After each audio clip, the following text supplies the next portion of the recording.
seated.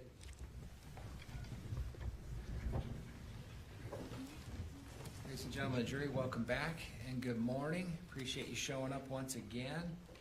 For the record, it is March 19th, 2026. This is case number 251-401-132, State of Utah versus Sundwall. Counsel, good morning. We ready to get started? Yes, Judge. Yes, Your Honor. State ready with their next witness. We are. Judge State would call Chad Moore, and he is online rather than in person. Thank you.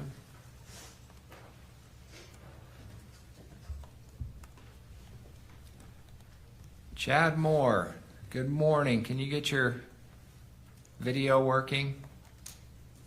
Let me see. We've got to be able to see you. We appreciate you being here. There we go. Can you hear me okay, sir? Yes, sir, I can. Thank you. My clerk is now going to swear you in.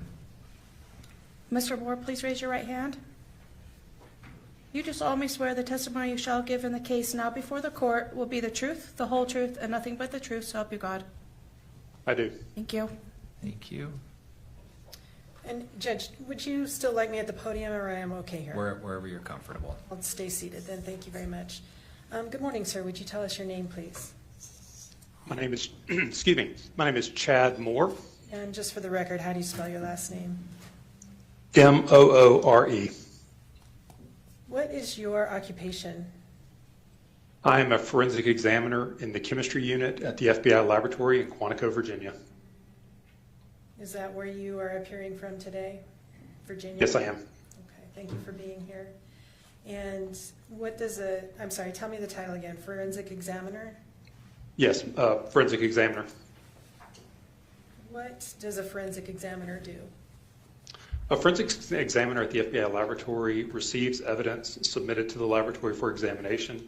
We examine that evidence in a way to determine chemical properties or chemical substances that may be present on those items.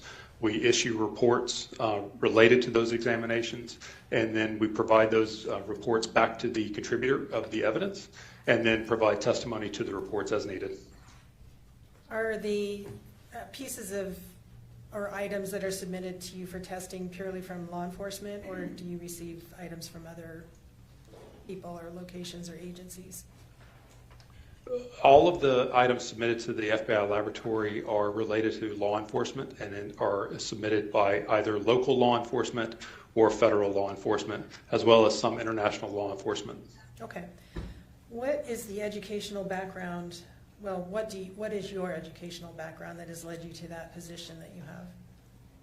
I have a bachelor's degree in chemistry from Christian Brothers University in Memphis, Tennessee, and I have a PhD in pharmaceutical sciences from the University of Tennessee Health Science Center in Memphis, Tennessee. I also performed postdoctoral education at the University of Colorado in Boulder, Colorado. What was the postdoctoral education in? I did 2 postdoctoral stints at the University of Colorado, one in biochemistry and one in bioanalytical chemistry.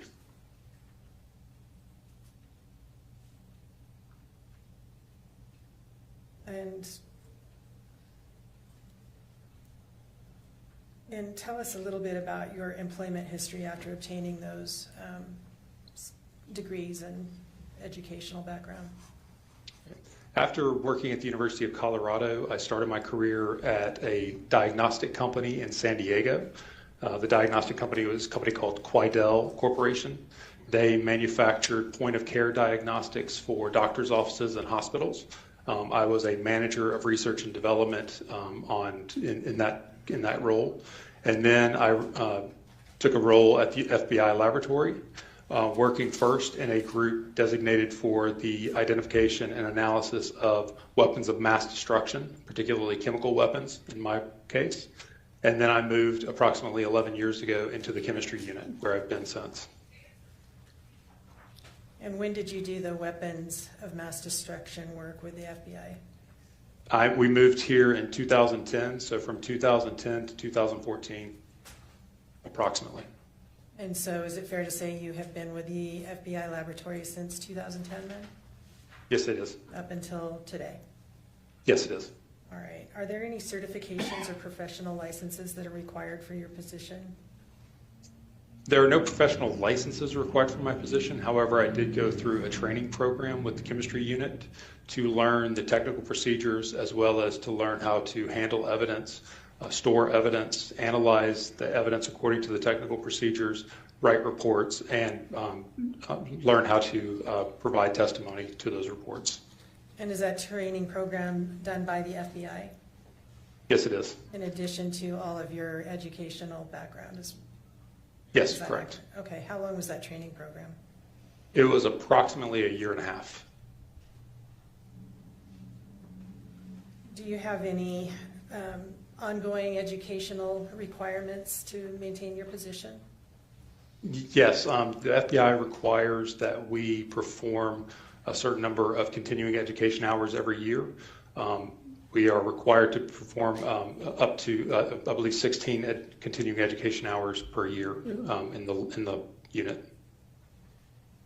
And have you maintained those consistently since your time with the FBI? Yes, I have. Are you considered a special agent or something else? No, I'm not law enforcement. All right, you're a civilian employee of the FBI, Yeah, supports employee is how we phrase it. support employee. And Correct.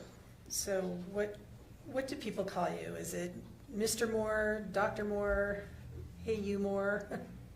I have a PhD, so I get both Mr. Moore and Dr. Moore, so whatever is most comfortable. All right. Can you tell us a little bit about your job duties in the position that you are currently in? So my job duties, as I mentioned before, entail receiving evidence submitted by contributors for the purpose of analyzing those items in a chemical method. We look for certain exams are geared towards specific types of chemicals, as well as some exams being geared to look for very specific chemicals. And for instance, we have a technical procedure that looks for bank security device chemicals. These are very specific chemicals that are found in bank die packets that can be found after a bank robbery. And so we can look for those specific chemicals, as well as chemicals such as pepper sprays. We can look for those specific chemicals involved in those. Other types of exams, we have general unknowns, where an item may be submitted where the chemical nature may not be known, and we are tasked with trying to identify as best we can the primary components of those chemicals. So to boil it down, I guess, would it be accurate to say that your job is to identify, chemically speaking, substances that are submitted to you for testing? That's correct. I know that's a very simplified version of it. Are you subject to any type of proficiency testing in your position? Yes, I am. I receive 2 proficiency tests every year. One proficiency test is specifically related to drug analysis, seized drug analysis, where we receive an unknown sample and then we perform our examinations and provide the results back to the proficiency test provider. The other proficiency test that I perform every year is based on a general unknown examination. This is a unknown chemical that's provided with a specific type of case scenario, and we try to identify any possible chemicals that may be present that would fit the scenario of that would fit the scenario as described. And you said that you do 2 of those every year? Yes. Has that been the case since 2014 when you joined the unit you're in?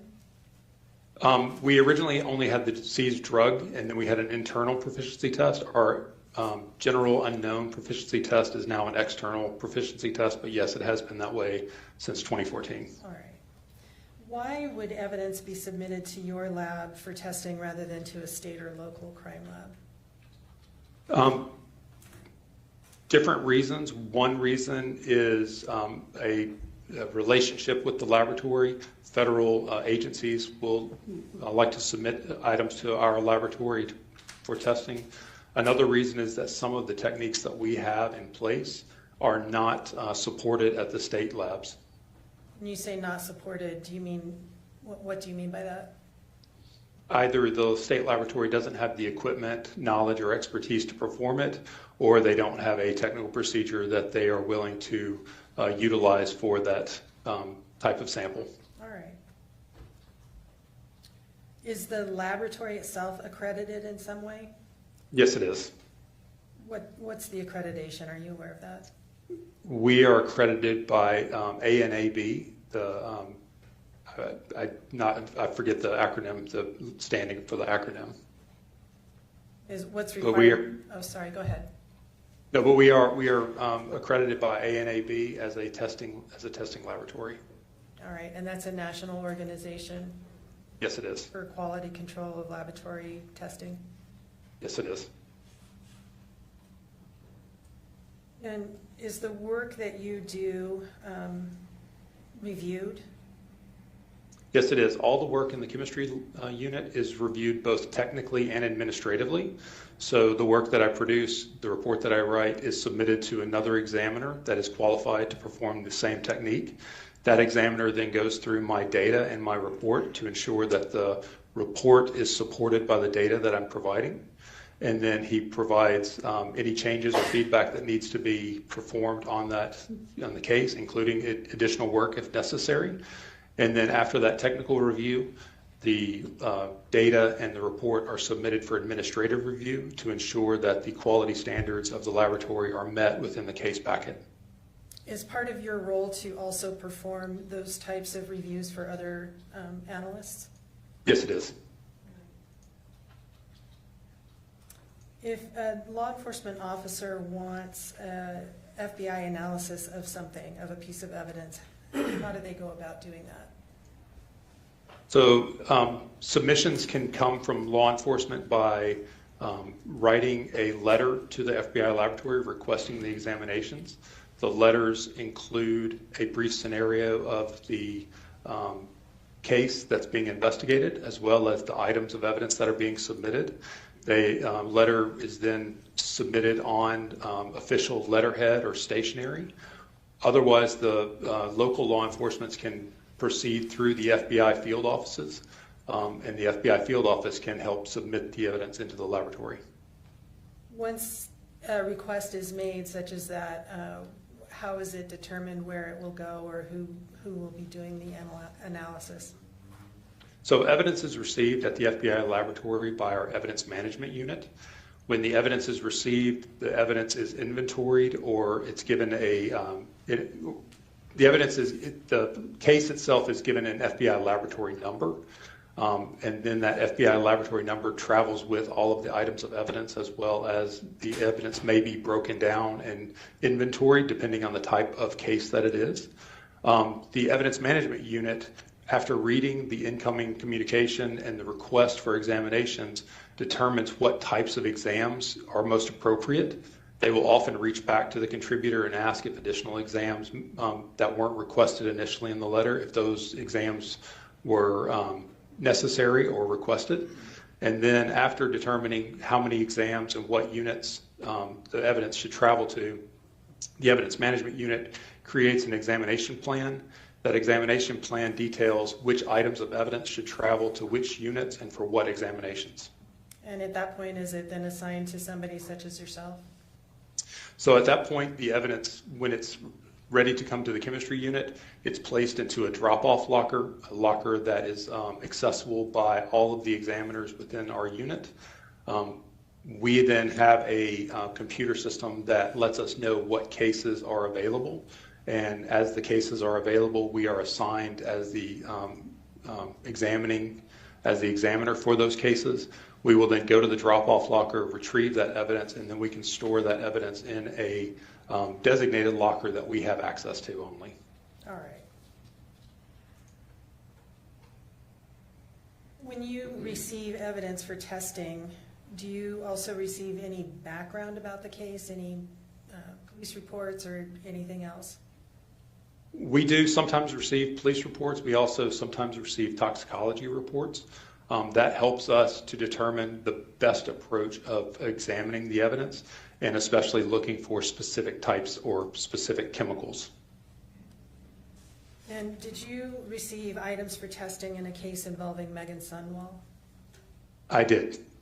When did you receive that? If I could just look at my notes, Your Honor. Would that help you refresh your recollection as to the date? Yes, that would. Go ahead and refresh your recollection and look up when you're done.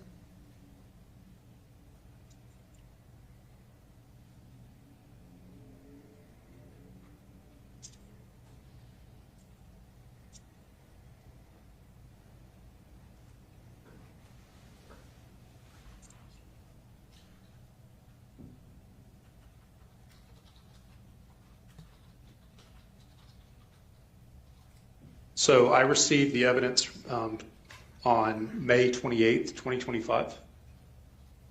Did you speak to the submitting officer? I did speak to the submitting officer by email. What did you receive?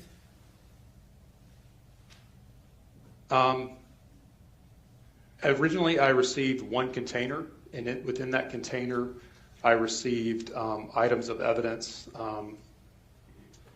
that were a glass vial with a liquid, as well as 2 syringes.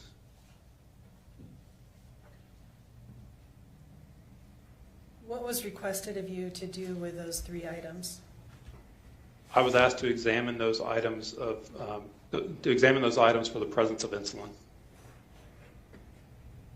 And I'm going to skip forward a bit so we can refer to it, but did you prepare a report when you completed your analysis of those items? I did. Could we look at Exhibit 150 just for the witness, please? Is that possible? Did you say 150? 150.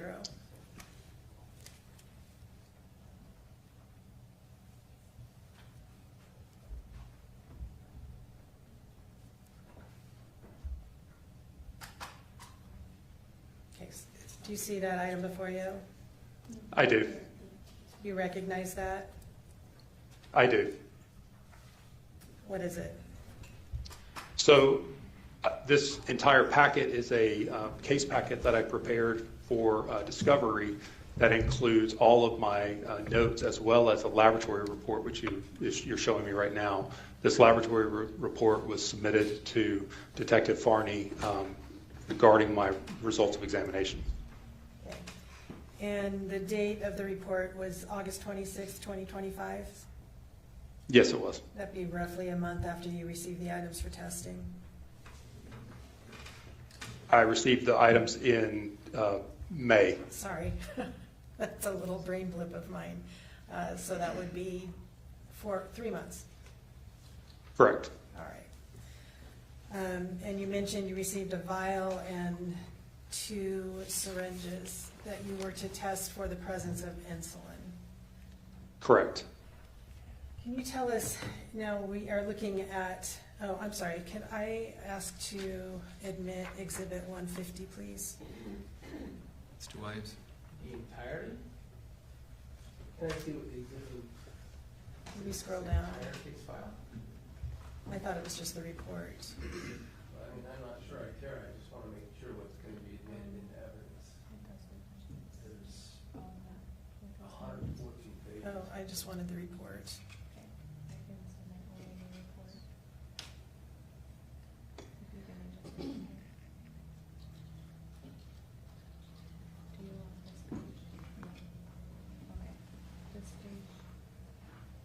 Do we have a designation of which pages?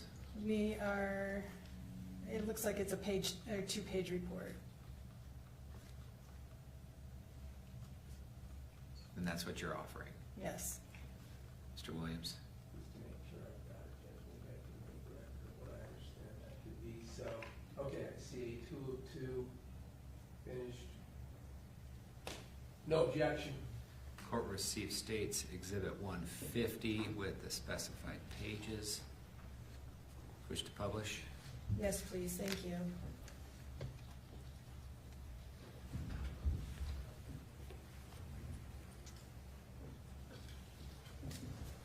Is that up for the jury? Almost.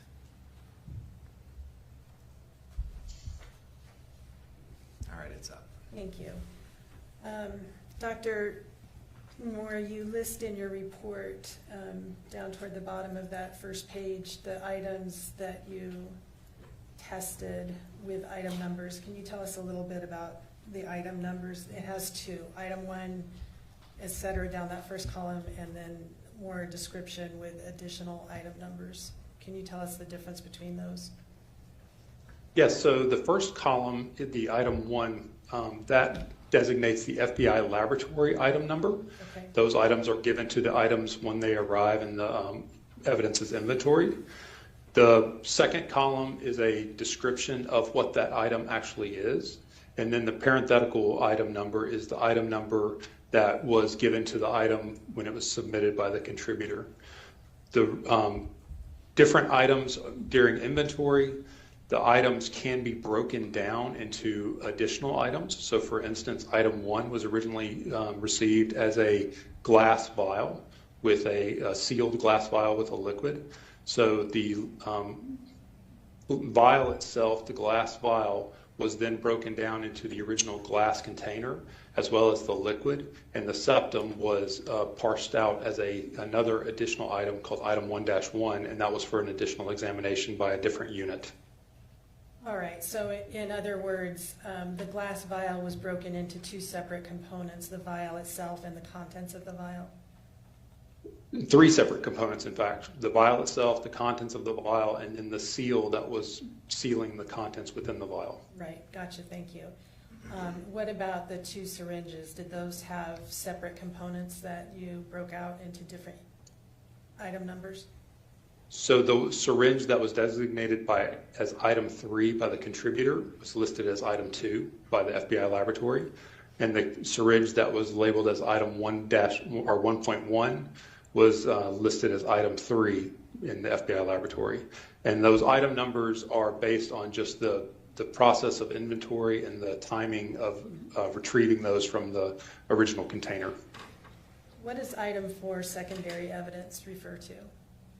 So secondary evidence at the FBI lab is an item of evidence that we designate as evidence. This is an evidence item that results from our processing of other items of evidence. So we, after processing items of evidence, if we feel that our processing may have damaged or disrupted the evidence to an extent that it cannot be recreated in another lab, we submit our processed evidence as secondary evidence. So for me, item 4, this secondary evidence is evidence that I generated in the laboratory, and there are 2 vials. The 2 vials actually contain the rinse liquids after I rinsed items 2 and item 3 in the laboratory. And items 2 and items 3 were the syringes, the 2 syringes, correct? Correct. All right, let's talk first about the vial. How did you begin your analysis of that item? So all of our analysis began by a visual examination, and in this particular case, it was no different. Item 1 was received as a glass vial, as I said, filled with a clear, colorless liquid that was sealed with a septa.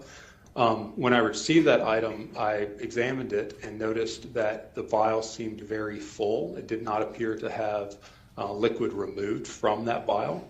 So I contacted the contributor and asked if the contributor would like to have the septum examined to see if it had ever been pierced. That examination would occur by a different unit, not by the chemistry unit. And after receiving her confirmation that she would like that examination performed, I reached out to our firearms and tool marks unit. The firearms and tool marks unit agreed to perform that examination on the septum that sealed the liquid within the vial. That's why the item 1 evidence became 3 separate items, was so that I could remove that septum and provide it to the firearms and tool marks examiner for examination. All right, so to make sure I have my timeline straight, you received the item, noted that it appeared to be full with the septum and the cap or lid still attached, and so you talked to law enforcement and then provided it to a different unit of the FBI labs for analysis of that cap or septum? Correct. All right. And you did that before you completed your analysis of the contents? Yes, I did. Okay. I wanted to ensure that my processing of the vial did not disturb the septum in any way that would prevent those further examinations. All right. And so you provided that piece of evidence to a different portion of the laboratory. Did you receive it back? We did receive it back for shipment, yes. Sorry, you received it back from the other unit in order to complete your analysis? After we decided that the examinations would be conducted by the Firearms and Tool Marks unit, we worked together to open the vial in a way that the examiner from the Firearms and Tool Marks unit could observe as I was opening it, showing to ensure that any damage that occurred, he was a witness to. And so when I was able to open the vial to retrieve the liquid, I gave him the septum for his examinations, and then I began my examinations on the liquid. Okay, so it wasn't moving physically back and forth. He came to the piece of evidence as you were removing it. When we did open it, yes. Okay. And who is that individual? That is Michael Van Arsdale. Okay. And you said he is with the Tool Marks and Ballistics? Firearms and Tool Marks, yes. Firearms and Tool Marks. All right. So you removed the top, and then what did you do? So after I removed the top, the next thing I did was I removed the liquid from the glass vial. I placed it into a container that could hold up to 15 milliliters, and I took a estimation of the liquid that was present within the vial. And were you able to determine whether any was missing? It appeared that the vial contained approximately 9 milliliters of liquid, and the vial is supposed to contain 10 milliliters of liquid. So 1 milliliter was missing. Approximately, yes. All right. After measuring it, what did you do? After measuring it, I carried on with my examinations, which uses a technical procedure for the identification or for the analysis of insulin. That technical examination uses a instrument called liquid chromatography mass spectrometry. That technique is a way of separating components, liquid components, into their individual component parts, and then analyzing each of those individual component parts using an instrument called mass spectrometry. So in order to do that, what I have to do is take the liquid from the vial, and then I perform a dilution because the concentration of the material within the vial itself is too high for the instrument. It would just overwhelm the instrument. And so I performed a dilution, approximately 1 to 50 dilution. So 1 microliter to 50 microliters would be the comparable dilution. And then I analyzed that liquid by liquid chromatography mass spectrometry. Is there a comparison component of this where you're comparing what you are seeing to a known sample? There is. So after analyzing the liquid to determine, well, in this particular case, the liquid was in a vial that was labeled. So we actually purchased a similar labeled vial, labeled as Insulin Novolog, which is a brand name insulin. And we purchased that one as a standard and analyzed it simultaneously with the liquid that was from the glass vial. What did you learn? So the Novolog that we purchased and the liquid from the glass vial were identical in terms of their response on the liquid chromatography mass spectrometry, and therefore I was able to say that the liquid contained in the item 1 vial was consistent with the liquid that we purchased from a pharmacy. All right. And so was that your conclusion with regard to the vial that you obtained? Yes, my conclusion for item 2 liquid was that it was consistent with containing the insulin Aspart, which is the generic name of the insulin in Novolog. All right. Did you then turn your attention to the 2 syringes? I analyzed the 2 syringes actually prior to analyzing the liquid in the vial, in the glass vial, simply because I didn't have to coordinate analyzing those syringes with any other units. So I was able to analyze the syringes prior to analyzing the liquid. All right. What was the request of you with regard to what you were to analyze for those syringes? I was asked to analyze the syringes to determine if insulin was present in either of the syringes. How did you go about doing that? So again, as I did with the glass vial, my first examinations begin with a visual examination, as well as a microscopic examination, where I place the syringe under a microscope to look for any residue that may be present within the barrel of the syringe. We utilize the microscope to look for droplets, liquid droplets that may be present, as well as remainders of salt or other preservatives that may be present in the liquid. When you did that in this particular case, did you notice any evidence of residue? I did not. All right, what did you do next? After observing the syringe, the next thing I do with a syringe is to remove the plunger from the rear of the syringe. That way we are not damaging anything that may be present on the needle in case additional DNA examinations or other types of examinations may be requested. So I remove the barrel from the syringe, and then I rinse the interior of the syringe with a solvent that can solubilize and extract insulin.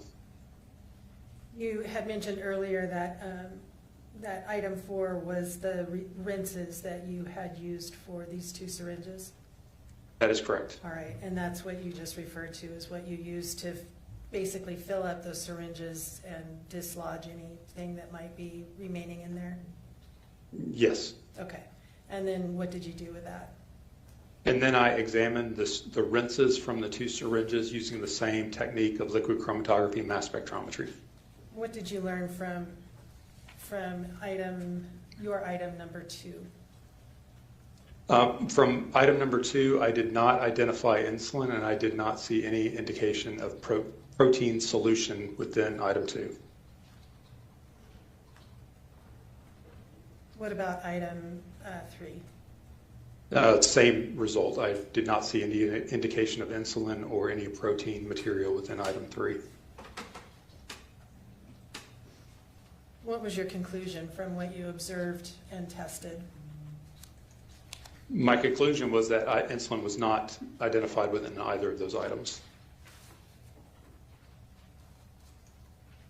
And was that conclusion reviewed in accordance with your laboratory's policies? Yes, it was. Yeah, that conclusion was then approved? Yes, it was. All right. And if we could scroll down to the next page. Does this page contain your conclusions with regard to those, what you determined? Yes, the results of examination are contained there. All right. One moment.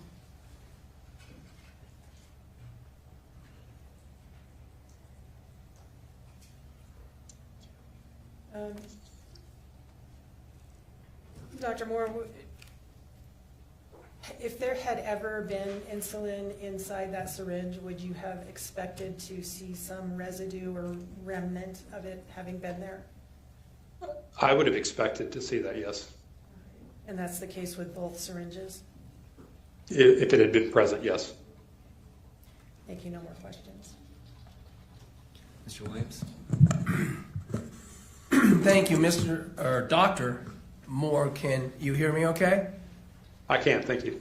You probably can't see me, and I think the camera that picks me up in here is going to be the side of my face because I have to look sideways to see you on the screen, okay? Okay. All right. I'm going to start at the end for a second about what you as a scientist in your lab is science-driven can tell us about the history of those syringes in particular and the challenges of ultimately determining from your end result whether they ever contained insulin, okay? Okay. First of all, let's be clear that you only had 2. Did you know from the police reports that there were multiple syringes collected in the evidence of this case? I only know of the 2 that were submitted. There was just some discussion about sometimes you can communicate with law enforcement about the case, maybe even police reports and stuff like that, right? Yeah, I did not receive a police report in this particular case. I only received an incoming letter. You just received a letter saying, would you test this for insulin, right? Correct. All right. I want to talk then about, well, let's establish. You received this actually in the lab by mail, right? We did. It's UPS yeah, right, exactly. UPS, usually overnight delivery. send it to you in a UPS mailing. I think mine says submitted on 5/2, but maybe that chain report, May 2nd, 2025. The nominal difference between May 28th, I guess, but it was submitted in May of 2025, right? It was submitted into the laboratory in May of 2025. Fair and enough. retrieved by me on May 28th. Okay. So you get it. Did you know when it was collected? I do not. Other than from the letter. I don't believe it had, the letter stated that. It didn't tell you that these syringes had been collected 9 months earlier, right? I'm not certain if it said when they were collected. I don't believe it said when they were collected. It didn't tell you the history of these syringes is how they were stored, right? No, it did not. It didn't tell you the history of the syringes about how they might have moved around to other laboratories or things that had been done with them in other laboratories, right? It did not. While we're on the subject, let me just publish to you. Can we publish from this table?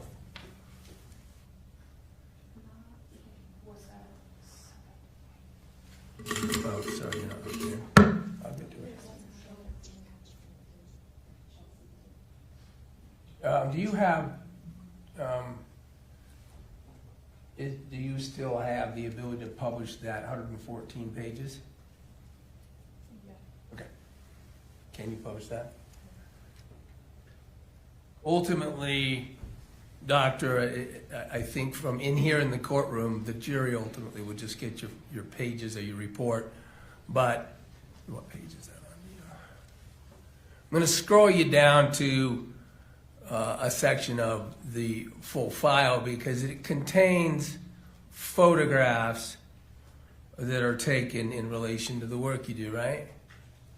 Yes, I did provide photographs.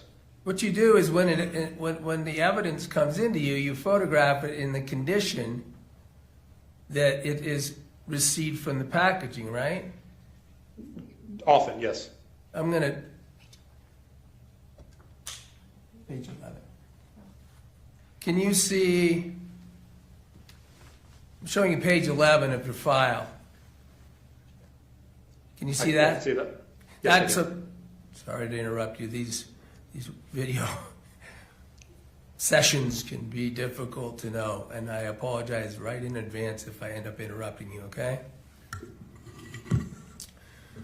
So what we're looking at here is one of the syringes you received. This is indicated as item 2, right? Yes, it is. This is how you received it. Yes, it is. Yes, it was. So it came to you with this plunger pulled out. Not all the way out, we can see the picture, but it came to you with this plunger pulled out to the end. In other words, the barrel of the syringe is completely exposed, right? The barrel is not exposed. It's still contained. Well, if it was pulled out, air had to go in there, right?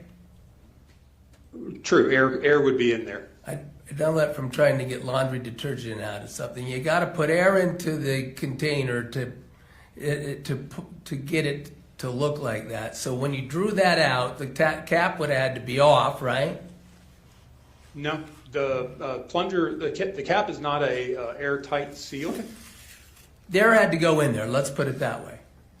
Air is in the barrel when it's not covered with liquid. Correct. And you, it sounds like, didn't know that when this item was collected as evidence on the scene, that plunger was completely pushed in, right?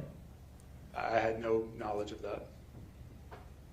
if that's the case, then certainly you can conclude without even expertise that it was handled and managed in some way that is between the time it was collected as evidence and sent to you, right? That, if you say so, yes. Well, if I got a picture of it being collected with the plunger all the way down and you receive it with the plunger all the way out, then you know you're not receiving the evidence as it was collected, right? Right. Correct. Someone did something to it. Actually, let's move on. You don't know that. Let me get to some points that relate to why I'm asking you these questions. In your field, and particularly with regard to testing for insulin, chemistry-wise, some challenges are that insulin molecules and insulin molecules can break down, right? Insulin can break down. It can degrade. Agreed? Insulin does degrade, yes. And by degrade, I mean insulin that once existed somewhere might not be detectable by you, even though it did exist somewhere, because ultimately the conditions that the insulin was, the conditions of what you tested may have affected the degradation of the insulin. That was terrible, but do you know what I mean?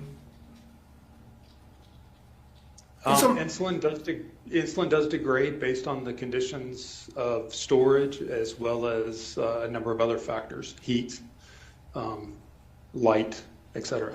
Great. I'm going to go over some of those. I know you anticipate it. We had a chance to talk about a month ago, right? I guess 3 weeks. Correct. So the things that can affect, what I'm getting to is degradation, meaning the conclusion that there was not any insulin in there being something that can be generalized or concluded with regard to when insulin ever was there. In the syringe, let's just keep the picture up here. Now again, you don't know anything about the storage, the movement, the activity of this syringe before you receive it. We already Correct. established that. But let's talk about the things that could have affected this syringe in terms of breaking down and degrading insulin that was there to the point that you didn't detect it in your lab, okay? Okay. You indicated temperature, right? Correct. Temperature is important in terms of the storage of what you're testing 9 months later, because heat, for instance, speeds up chemical reactions. Correct. In general. And temperature is important even insofar as just room temperature can reduce the insulin potency to the point of degradation, right? Insulin potency and degradation are two concepts. That's fair. Let me ask it this way. The ability to, I'm going to use detection. I think we determined in our last discussion that there's a lot of scientific notions to breaking things down and degradation. So let's just say, talk about things that would affect the ability to detect insulin in your lab as you did, okay? All right, temperature you already said can affect it, including room temperature. You agree? Storage conditions do affect it. Without knowing specifics, I don't have any specific information about the time frame of degradation at room temperature of a semi-dried insulin. Well, we can scroll down here. One of the syringes, oh yeah, it's Chelsea has to do it. Let's go to the second syringe, just to be fair. This is the item 3 you discussed, right? That's correct. Okay, so one of these was in a plunged position, and if that's a poor way of describing it, that's because I don't do what you do. But, That would make sense, the plunged position. would okay, make thank sense. you. All right, so in one syringe, you've got a barrel of the syringe exposed to air for whatever reason, and in one of them you had it not exposed to air, you had it pushed down, right? The barrel is still exposed to air. Okay, and the barrel in both of these is exposed to air. We're going to get to that. Yes. But let's finish temperature. I mean, even in your manual and training, I talked about room, I talked about heat, you talked about temperature. I mean, even your manual, for instance, higher heat, and a specific example is given of, for instance, being inside a car accelerates the breakdown and degradation significantly, right? Correct. You don't know how many times this thing had been in a car, driven around the labs, things like that, right? I do not. And look, I mean, it degrades even when it's kept in the right conditions over time, right? Insulin that's not protected in certain ways, commercial insulin like pharmaceutical grade are often stored with a number of preservatives to help maintain its integrity during storage, shipping, whatnot. Once exposed to room temperature, we talked about this in your own agency manuals and your own experience and your expertise. Once exposed to room temperature, air degradation increases, right? It will, the degradation rate will increase under those conditions, yes. Light, UV exposure. UV exposure can damage insulin and degrade it and affect its detectability in your lab. UV exposure will damage insulin and cause it to alter, yes. And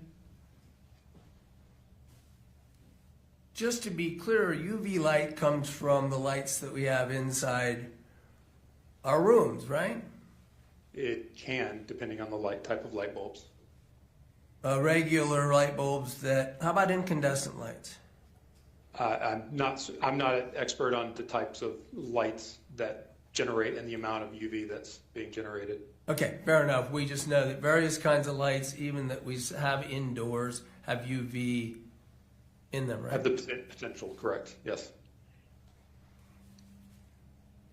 Another thing is what your manual describes as mechanical stress, meaning agitation, movement of the insulin can affect degradation and detectability, right? True, physical agitation can cause protein denaturation and fractionation. So when it moves around, to be in layman's Generally in the liquid form. Okay. And it can stick to surfaces, right? True. And actually, some of the surfaces can affect its detectability because it binds to them and becomes structurally altered. Agreed? I think when it sticks to surfaces, it's more of a loss of material, not a structural alteration. But when it sticks, there are some surfaces where it can stick irreversibly. It can irreversibly bind and not be rinsed away. So even if it's still there, you're not going to find it because it doesn't get into your rinse. If it's on those surfaces, correct. One of them in particular is plastic. Certain plastics, yes.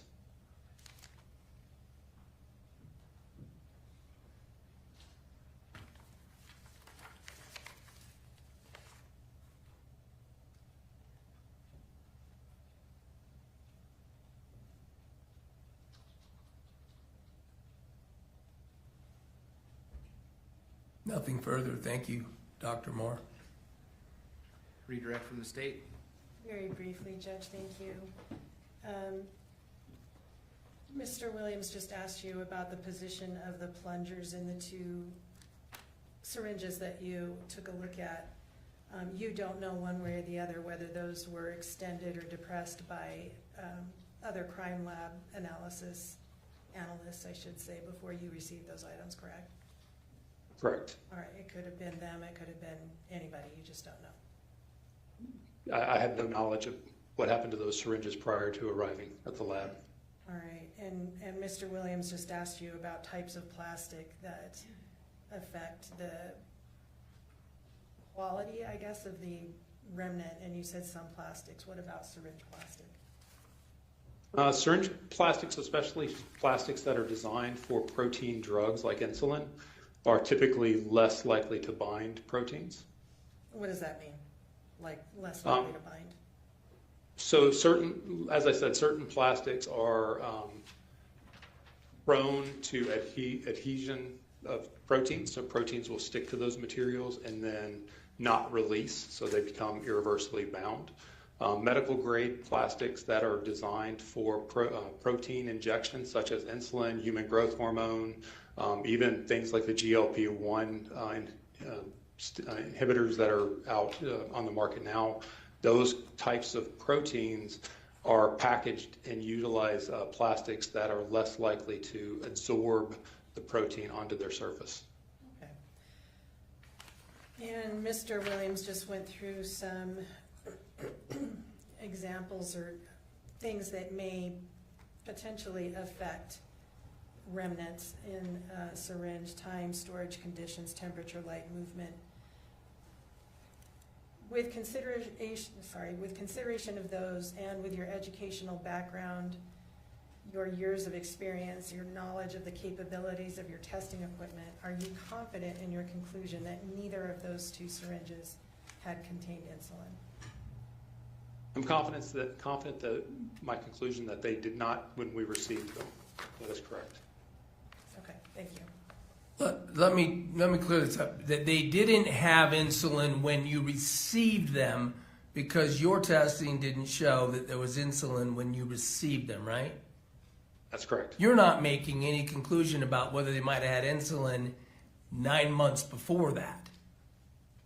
I can't determine what happened to the syringes prior to my receiving them, whether they contained insulin and it was rinsed or removed in any way. So in terms of, again, when you received them, we talked about all the degradation, but it's certainly scientifically possible that they did have insulin in them 9 months before, but not insulin that you could detect in your laboratory when you did the test. That's your conclusion, right? I mean, it's very, like I said, I have no knowledge of what happened. So. Thank you. Anything else from the state? And just to reiterate, I guess, your conclusion was that these syringes had not been, or had not contained insulin, is still a conclusion that you're confident in proffering? All I can say is that they did not have insulin when I examined them. Well, the request was for you to test whether they had contained insulin. And you Correct. knew from when you received them that there was nothing in those syringes in particular, correct? When I were examined empty. them, Sorry, let me rephrase that. The syringes were empty when you received them. when I received them and did my examinations, I saw no indication of any liquids or residues from salts, buffers, preservatives that would normally be found in an insulin preparation. And had insulin been inside those syringes, you would have expected to see some remnant, some molecular remnant of that presence. I would have seen some sort of residue, either glycerin preservative, which isn't going to evaporate, or solid crystals from the buffers or other salts. And you did not see any of those indicators of presence of insulin? I did not. Okay, thank you. I don't know if we're beating a dead horse. I'm sorry. I don't know what the questions that are come back to whether your lab can conclude that the syringes never had insulin in them. I mean, we specifically talked about that in a recorded interview a couple of weeks ago, right?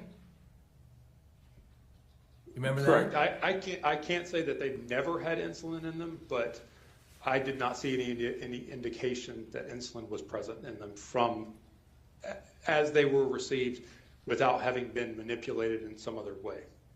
And so the conclusion is, though you didn't see him, and when I asked you, it's certainly still possible based on all these other degradation variables that insulin did exist in the barrels of those syringes proximate to when they were collected. And you answered, it's certainly possible that it did.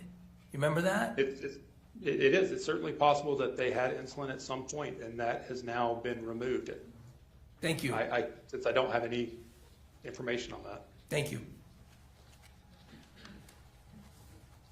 Counsel, can this witness be released? No objection.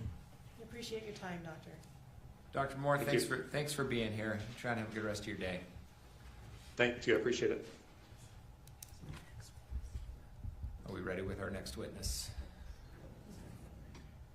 We are, Judge, Thank I you. believe. He is also online and would have to be admitted. The name? Oh, sorry, Michael Van Arsdale.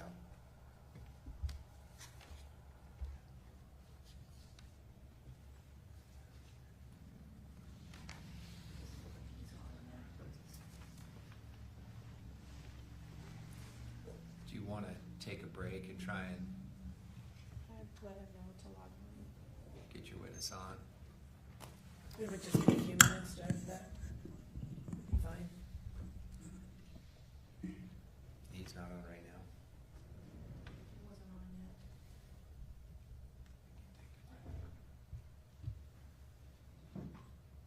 Let's take a short break until we can get the witness on. Ladies and gentlemen, the jury, you are admonished by the court that it is your duty not to converse among yourselves or to converse with any other person on any subject of the trial, and it is your duty not to form or express an opinion thereon until the case is finally submitted to you. This includes no individual research on the parties, attorneys, or claims. All rise for jury.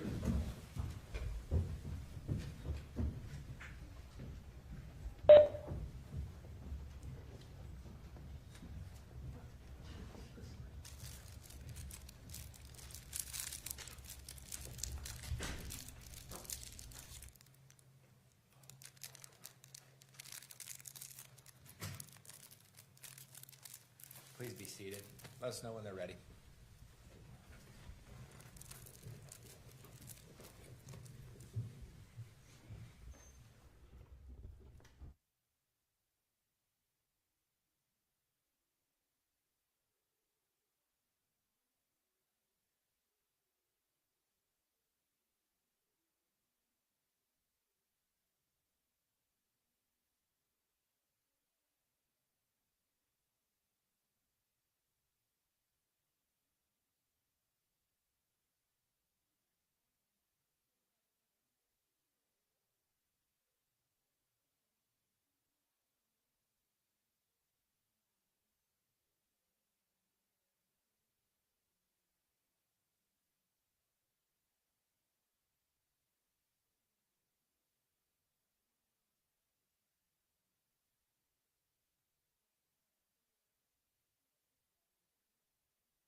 Be seated. We'll go back on the record on case 251-401-132, State of Utah versus Sundwall.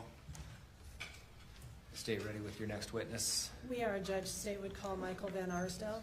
Thank you. Michael Van Arsdale, I can see you're here on WebEx. I need you to get your camera working. Let us know that you can hear us. Yes, Your Honor, I can hear There you. we go. Thanks for being here. Our clerk is now going to swear you in. Mr. Arsdale, please raise your right hand. You do solemnly swear the testimony you shall give in the case now before the court will be the truth, the whole truth, and nothing but the truth, so help you God. I do. Thank you. Thank you. Counsel. Thank you, Judge. Good morning. I'm the one waving at you, so you know who's talking to you. Good morning. Would you tell us your name, please, and spell your last name for the record?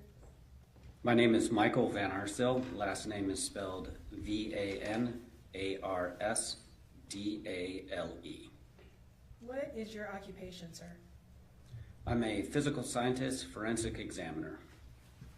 Who do you work for?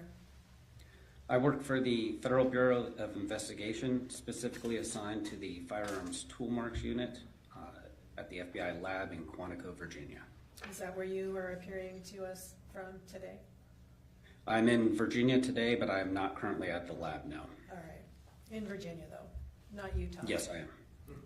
Okay. Yes, that's correct. How long have you been a forensic examiner with the FBI? I entered the forensic examiner program in 2015. I've been employed with the FBI for 28 years now. What were you doing before entering the forensic program? I've had a number of different jobs within the FBI laboratory, beginning with an internship that I started during my summer between my junior and senior year of college. I then entered the FBI as a physical science technician in the Firearms Tool Marks Unit. From there, I moved to become a request coordinator in our Evidence Control Unit. This was a position in which I was managing cases, moving evidence throughout the lab to different examiners.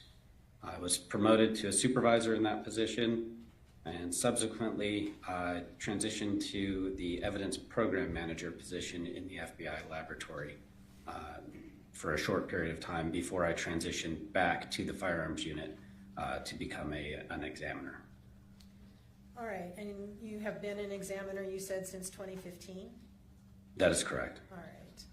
What educational background do you have that led you to that position? I have a Bachelor of Science from the University of Michigan. In what? My degree is actually in Natural Resources and Environment. And so the bulk of your, I guess, training and experience would have been on the job, it sounds like? That's correct. There's an extensive training to become qualified as an examiner with the FBI laboratory. What is that training? How long is that? The training itself was approximately 3.5 years for me to complete. It involved the receipt of a training manual, which is dictated by our quality assurance manual. The training manual outlined all the elements that I needed to show competency in, to include firearms development and ammunition development, as well as tool manufacturing and development as well. There were a number of exercises throughout the manual that I needed to complete under the guidance and review of a qualified examiner. This gave me experience in reviewing tool marks, comparing tool marks on a microscope, and generating conclusions regarding those comparisons that I generated. At the conclusion of my training, I was tested in oral and written format and completed a series of competency tests in which I was provided items to compare and what needed to come up with the proper conclusion on those comparisons. And since that time, have you had continued quality or competency reviews? Since that time, annually I am proficiency tested in both firearms and tool marks. You mentioned those two things together. Is it one unit within the laboratory, firearms and tool marks? Yes, it is. Firearms is actually a subdiscipline of toolmark examination. Toolmark examination is the examination of items, marks on items to determine whether or not they were produced by forceful contact of a particular tool. Firearms identification, as I said, is a subset of that, in which that firearm is a tool or a combination of tools that is going to mark ammunition components. And so there's similar paths in regards to pattern identification. I don't know if you can break it down, but is there can you tell us an idea of what amount of time you spend on firearms versus tool marks? I don't know that I can break down the amount of time. I would say the vast majority of my time is spent with firearms and ammunition, with a component that is spent with tool marked items. All right. Are there similarities between comparisons for tool mark, what you're examining for tool marks with firearms? As I mentioned, the firearm is a combination of tools that is going to mark ammunition components. Those marks on ammunition components could be considered as tool marks. So you have areas from the barrel, the firing pin, the extractor. Those are all going to leave marks on the ammunition components, the bullets and cartridge cases, and that pattern would then be compared back. And very similar to a screwdriver marking an object, leaving a striation, that would be considered a tool mark, and the comparison or the pattern on that object to that screwdriver. They're very synonymous. Okay. How do you examine items? Is it just visually or something else? The majority of my examinations is conducted visually using either a stereo microscope or a comparison microscope. All right, so more than just your naked eye, it's under a microscope of some type? Yes, that's correct. Okay. And when you complete an analysis, whatever you're requested to do, does it undergo any kind of a quality control or review process? Once my analysis is complete, I will generate a report of my findings. My report, as well as all of my notes, will undergo a technical review in which another qualified examiner will review all of my findings and my report prior to issuance. After that technical review is complete, an administrative review will be done, which is typically done by a supervisor within the unit. And they're again going to review through my notes as well as my report to make sure I followed appropriate procedures and protocols, and that my report and my findings are logical and clearly understood. Is part of your job to also perform technical reviews of other analysts' work? Yes, I will perform both technical and administrative reviews. I talked to Dr. Chad Moore just recently, just before you, about the certifications of your laboratory, and I would assume that those same certifications apply to your division in the laboratory. Yes, that's correct. All right, so I don't need to go over that unless there's something different about tool marks from the forensics examination that he does. Is that fair to say? Yes, I would say that's fair to say. Okay. When you receive an item, what information do you receive with it for your examination? When items are received in the laboratory, they're generally shipped to the laboratory through some trackable method. They're received by our evidence management unit, and they'll be assigned a laboratory number. Within that laboratory number, that will be the tracking for that case through the building. The items that were submitted will be assigned an item number, and that will be documented on the chain of custody for each transfer. All of this information will go into our laboratory management system, our LIMS system. So we have a digital chain of custody, as well as copies of any incoming communication that was generated by the contributor providing us case information.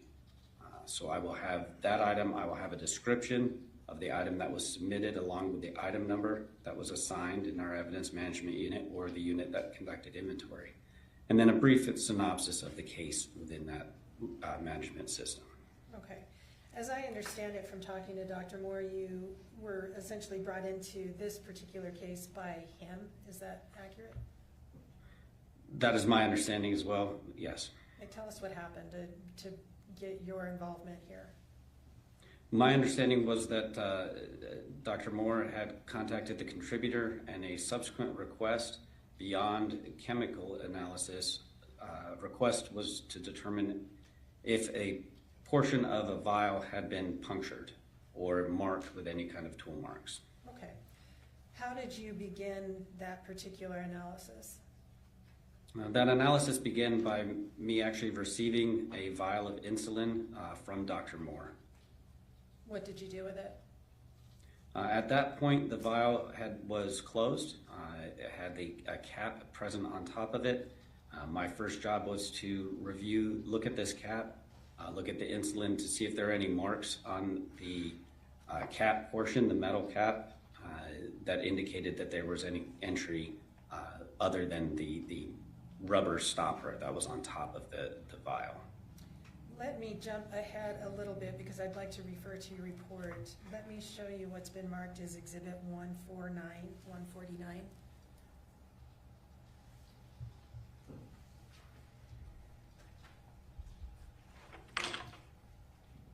Can you see that? Mr. Vanessa? Yes, I can. All right. And do you recognize that document?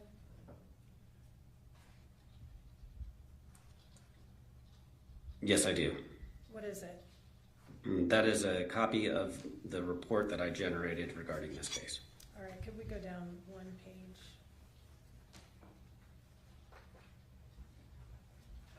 Not yet.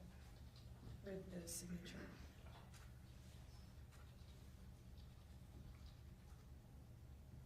Okay. And this is page 4, I guess. Do you recognize the name on that document? Yes, that is my name. And does this accurately, I can't say that word, reflect what you prepared in response to your analysis in this case? Yes, it does. The state would admit Exhibit 149. No objection. Thank you. You court received State's Exhibit 149, wish to publish. I do.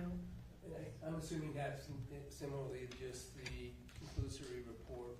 This file also appears to have many pages. This one contains the photographs that he took, so I wanted to Okay. include those. This is 13 pages then?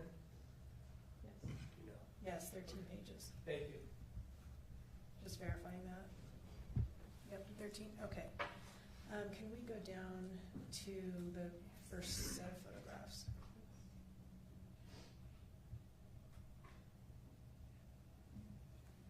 Okay, does that look familiar to you, Mr. Van Arsdale? Yes, this is a copy of my notes generated during the analysis of for this case. Okay, what do these photographs reflect for you? These photographs are the as-received condition of the vial that I received from Dr. Moore. What did you note about that vial? At the time, I was looking at the metal silver cap on top of that vial, looking for any kind of markings that might be present. Did you find any? I did not note any markings, abnormal markings, or markings that didn't appear to be from the manufacturing. And what did that indicate to you? And to me, at that time, it indicated that there was no apparent entry through the cap of this vial. This cap, let me first clarify, these two photographs are the same vial, correct, front and back? It's front, back, and actually, if we were to move down, there's one more angle that I had taken that. So I had taken 3 photos just rotating that vial. Okay, all the same vial though. That is correct. Tell us about that cap. You're talking about the silvery kind of topper on that particular bottle? Yes, there is a metal cap that was crimped at the top of that bottle. And by crimped, what do you mean? It would be squeezed shut. Think of like a old bottle of Coke that had a metal cap, or a beer bottle that has a metal cap that is squeezed, crimped shut. Is this one that typically is intended to be opened manually? No, this would not be easily opened manually. All right, so, and you said you didn't note any indications of having been opened with any type of tool? No, I did not note any markings indicating that it had been opened. All right, and so what did you next do with that item? I subsequently returned this item to Dr. Moore. Dr. Moore in the chemistry unit had tools that could be used to uncrimp this and separate that cap from the vial. And if we could scroll down to the next set of photographs, please. Oops, those are closer up photos of the unmarked cap. That is correct. All right, and keep going.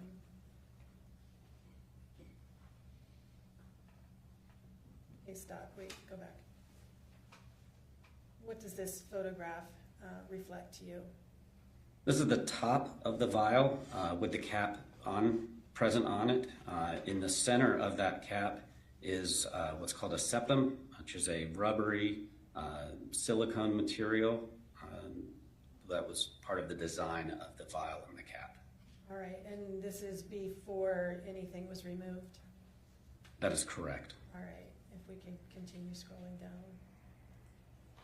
And that's what is this set of photographs? This set of photographs represents after the cap had been removed, and I had documented the condition of that cap at that time. All right, in the photograph on the bottom, it looks like there are some alterations to the circularity, I guess, of the cap. What does that reflect to you? Again, in this and the next two photographs will document the condition after a crimping tool or decrimping tool was used to squeeze and release the crimp of the cap from the vial. Okay, is that what you mean by tool marks that we can see on these two photos on the top half of the page, sort of an almost indentation on that cap? Those would be good examples of tool marks placed on that cap now from a tool, a decrimping tool. All right, and that is what you received after Dr. Moore opened the bottle? After I had done my initial examination of the bottle, I returned it to Dr. Moore. He used the tool to remove the cap and then returned the cap to me for further analysis. All right, and so underneath the top two photos is a two-piece or photograph with two parts in it. What are those two parts? So as I mentioned before, when you saw the top of that vial, you had the metal ring of the cap, and then in the center was a septum, or that rubber material. This is a photograph after I had removed that rubber disc from inside that cap. So now that cap is two components, the metal ring and the rubber silicone septum. And the rubber silicone septum is the piece on the right side of that photograph? That is correct. Okay, what did you do with that item? I documented this item, photographing it top and bottom. What you see in this photograph would be what I would consider the bottom, the inside facing the liquid. I then cleaned that material on the outside, on the exterior portion with some alcohol, and I began to look at that rubber or silicone material for any kind of indications of tool marks or any kind of penetrations. How did you look at it? Using the two microscopes in my lab suite, the stereo microscope and the comparison microscope, I began to look at that with different lighting and then begin to actually fold back the material or bend that material to kind of stretch to see if there were any kind of indications of holes that might be present. Before you put it under the microscope, were you able to discern anything in the septum of that item? On the exterior, I could note markings that were present on the item, but it really wasn't until I put it under the microscope that I could see that detail. All right, let's scroll down to the next photo, please. What do these photographs show you? And this is that septum. On the left is a photograph of the exterior. You can see that darker area. That would be the exposed portion. When this septum was in that cap, that was that exposed portion that you were able to see in the prior photograph. On the right is the interior, the inside, that would face the liquid of that septum. All right, and that was as you were beginning your analysis of this item? That is correct. All right, can you scroll down some more, please? What is this photograph?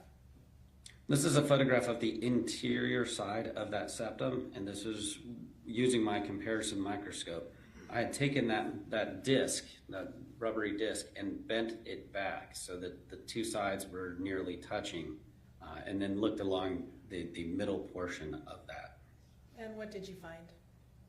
There were a number of holes that I was able to visualize through the interior portion of the septum. How many holes did you find? There were approximately 13. All right, and that is reflected in this photograph? Yes. Can we scroll down one more, please? What is this photograph? This is now a photograph of the exterior of the septum under magnification on my comparison microscope. This is during that examination that I was able to see indications of tool marks present on the exterior as well. And what type of tool marks were you able to discern would have caused those marks? These are perforations or punctures through that material. Do you have any opinion as to what would have caused those punctures through the material? They are physically consistent with a needle or very sharp, narrow object.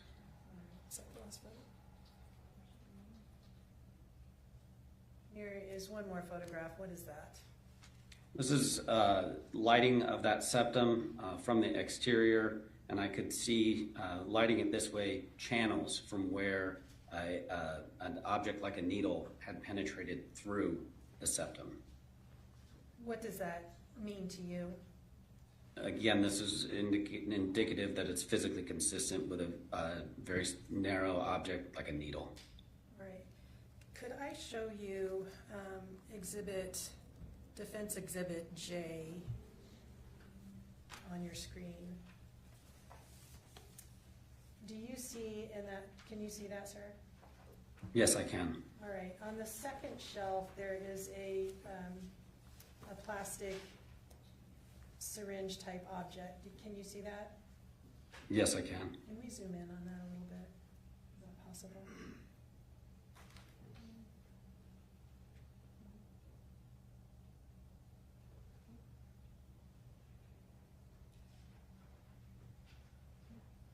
Do you have an opinion as to whether that item is consistent with the punctures that you saw in the septum of what you examined? I would unfortunately need to see if there is a needle at the end of that syringe. Okay, so it would be something with a needle, correct? Yes. All right.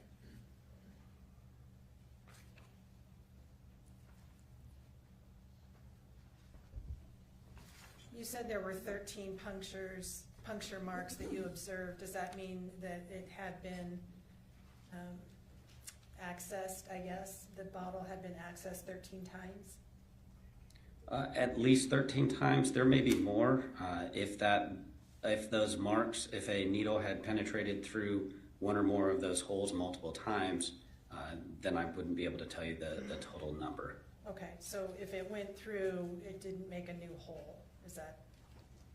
Possibly, or crossed over from an exterior to one of the interior holes. The numbers could be different, but at least 13 entries. And were all of these punctures all the way through, or were some of them like just indentations? They appeared to penetrate all the way through. All 13? Again, it's hard for me to say. I did have 13 holes on the interior, so there were at least 13 entrances into that vial. Into the interior of the vial? That's correct. Okay. Thank you, sir. I think that's all the questions I have for you. Mr. Williams will likely have some as well. You know, I don't. No questions. Can this witness be released? You can. Thank you so much. No objection. Thank you for being here, sir. You're free to go. Have a great rest of your day. Thank you very much. I admit that exhibit. You did 149? Yes, thank you. Yes, you did. Thank you, sir.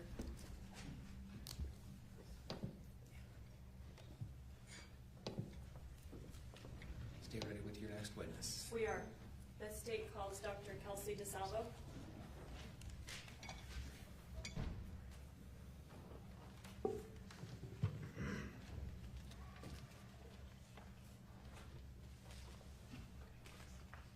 And this is an in-person witness. Yes, sorry, they, Thank you. she's outside, she's just being rude.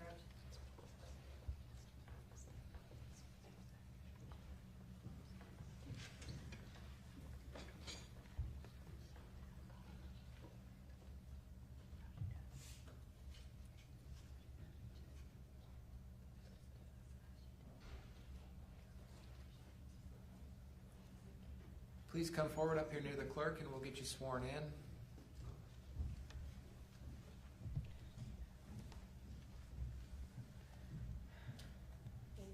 Please raise your right hand.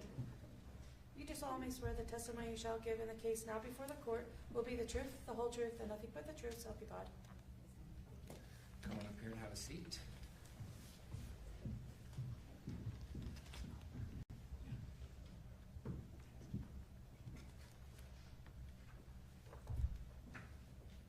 We appreciate you being here. If you can get that mic, pull that mic in front of you. Whatever the way is most comfortable. As long as you keep that in front of you, we'll be able to make a good record and we'll all be able to hear. Okay. Counsel. If you could please state and spell your name for the record. It's Kelsey DeSalvo, KelseyDesalvo. What is your profession? I am a endocrinologist. What is an endocrinologist? Endocrinologist is a physician that specializes in hormones and how they work in the body, including diabetes. Okay. I'll get to that in a second, but I want to talk just briefly about your educational background. You mentioned that an endocrinologist is a physician. I guess briefly describe your education. Sure. So I did undergraduate at University of Colorado. Then I did medical school at the University of Colorado, which is 4 years. Then we do internal medicine residency for 3 years. That was also at the University of Colorado, followed by a 2-year endocrinology fellowship where we go into the hospital. How long have you been a doctor? I've been an MD since graduating medical school, but a board certified physician happened when I took my boards after my internal medicine residency. I was board certified in internal medicine. And then after endocrinology fellowship, I was board certified in endocrinology, diabetes, and metabolism. And how long have you been board certified in endocrinology? Since 2019. You mentioned that endocrinology deals with the, I forget what word but study treatment of hormones? Yes. What types of hormones? Oh, there's so many different hormones in the body, but we kind of divvied up into pituitary hormones, thyroid hormones, adrenal hormones, and then in the pancreas, there's insulin and glucagon. So there's lots of different glands in the body that make hormones, that those hormones act on other organs. I'm going to be talking with you today about insulin. I believe you mentioned that diabetes is something that you treat. Yes. What is diabetes? So there's sorry, I'm just making sure the mic here. So there's 2 different forms primarily of diabetes. There's type 1 diabetes and there's type 2 diabetes. Type 1 diabetes is where something of your immune system attacks the pancreas, and the pancreas is no longer able to produce insulin. Type 2 diabetes is where the pancreas is still producing insulin, but the cells are resistant to that insulin action. They don't want to take up sugar from the blood, and so there's two different kinds. And it sounds like the hormone primarily associated with diabetes is insulin. Correct. What is hypoglycemia? So medically defined hypoglycemia, there's two definitions. One is a serum blood sugar less than 55 if someone is having symptoms consistent with hypoglycemia, less than 45 if someone is not having any symptoms of hypoglycemia. Is hypoglycemia something in addition to diabetes that you treat in patients? Yes, so I probably see a patient who has hypoglycemia every single day in my clinical practice, and that is because I see a lot of patients with diabetes who are using insulin, and if they dose too much insulin, they can have problems with hypoglycemia. All right, I'm going to come back to that. I want to cover a few, I guess, basic items first. The jury's heard a lot about different types of syringes. Is there a particular type of syringe that's used with insulin? Yes, typically they come in 1 ml insulin syringes or 0.3 ml insulin syringes, and they have units on them. So when we talk to patients about how to administer insulin, we often talk about how many units of insulin they should be administering. So for instance, I might say you should administer 5 units for insulin to cover your breakfast. So they would pull out an insulin syringe if they don't have an insulin pen, and they would draw up 5 units. So in the syringe, it's units instead of milliliters that we would normally see in another syringe that would fill with a different medication. Is there something different about the needle with insulin syringes, or unique or particular? No, the needles themselves come in different sizes, so different people have different amounts of subcutaneous tissue, so we can order different size needles that go onto those syringes. So someone who's really doesn't have a lot of fat on their skin would use a really small needle, just like our pediatrics, our kiddos. But then if other people need a little bit longer syringes, needle sizes, not syringes. Are you familiar with syringes that may be used, for example, to administer saline into a port in somebody? Yes, they often come in flushes, like saline flushes. They're often that's what we call them. They're in a syringe and they're pre-packaged. So the nurses just there's lure locks on them, and they can just insert it onto a needle and then push the saline through. Those are usually in milliliters. How is a flush different than an insulin syringe? Which I could show you. Insulin syringes are very, very skinny, and they're very small because it doesn't take very much insulin to give a big dose of it. So they are significantly smaller than saline flushes. I'm going to jump around a bit. You mentioned your education and training, particularly as a medical doctor. Do you know what a DNR means? Yes, DNR means do not resuscitate. So if a patient, sometimes we say, is coding, that means that their heart stops, that they don't want the medical team to come in and perform CPR. CPR is mechanical pressure on the heart to try to make the heart pump blood. And with a do not resuscitate, when you're running a code, we put shock pads on patients' chests to deliver shocks to see if we can restart the heart with electrical activity. And then there's other medicines that we would give in the case of running a code. So a do not resuscitate means that in the event that the heart stops, you do not want those particular interventions. In your training and experience, does a DNR mean that if somebody is in a clear medical crisis, you cannot touch them at all or give them any medical care? So absolutely not. Someone can have a do not resuscitate. We can hospitalize them, for instance, and they can be having an asthma exacerbation, and we can give them nebulizers, or they can be in diabetic ketoacidosis, and they can get insulin. or they can have pneumonia and we can give them antibiotics. Do not resuscitate just really means in that moment, if their heart stops beating, that they do not want us to intervene. Do you work with nurses in your practice? I do work with nurses in my practice. As part of your practice and working with nurses, do you have to have some familiarity or knowledge about what nurses would know? Yes. Would you expect a nurse to know what a DNR means? Yes.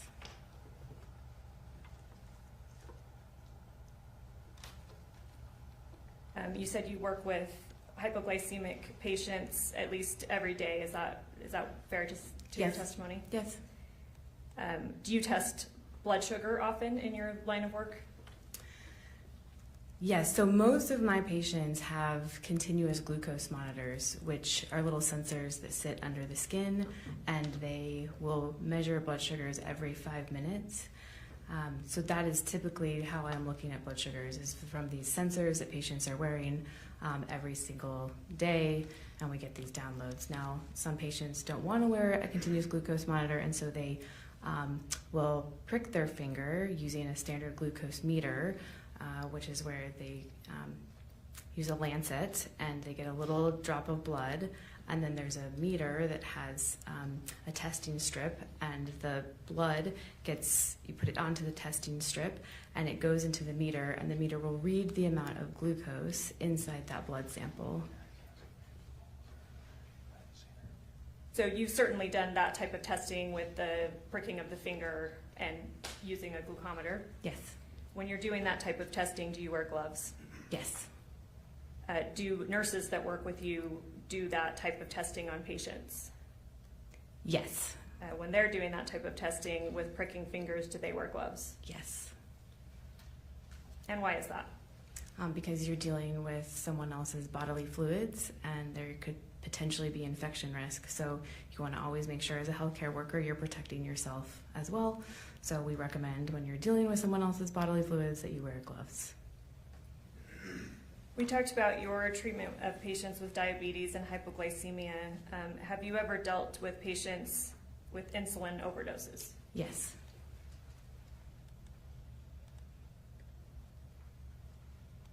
Now, you've been retained as an expert in this case by the state of Utah, is that right? Yes.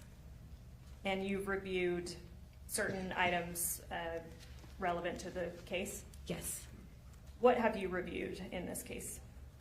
So I have reviewed the hospital records from when Casey was admitted to the hospital. I have reviewed a PDF of blood sugars, including the time that those blood sugars were taken and those values. And I have reviewed a preliminary hearing transcript. Those are the documents that I've reviewed. Okay, and talking about a preliminary hearing transcript, that's a prior hearing that occurred in this case. Do you remember whose testimony you reviewed? Yes, there was a medical examiner, and then there was the primary care physician who was treating her in the outpatient setting. You were not given to review text messages, Correct. I have not reviewed text messages. police reports. No. You've not been given to review consultations with potential other witnesses or other experts that may be involved in the case. I have not. Do you feel like, well, actually I'll get to that in a second.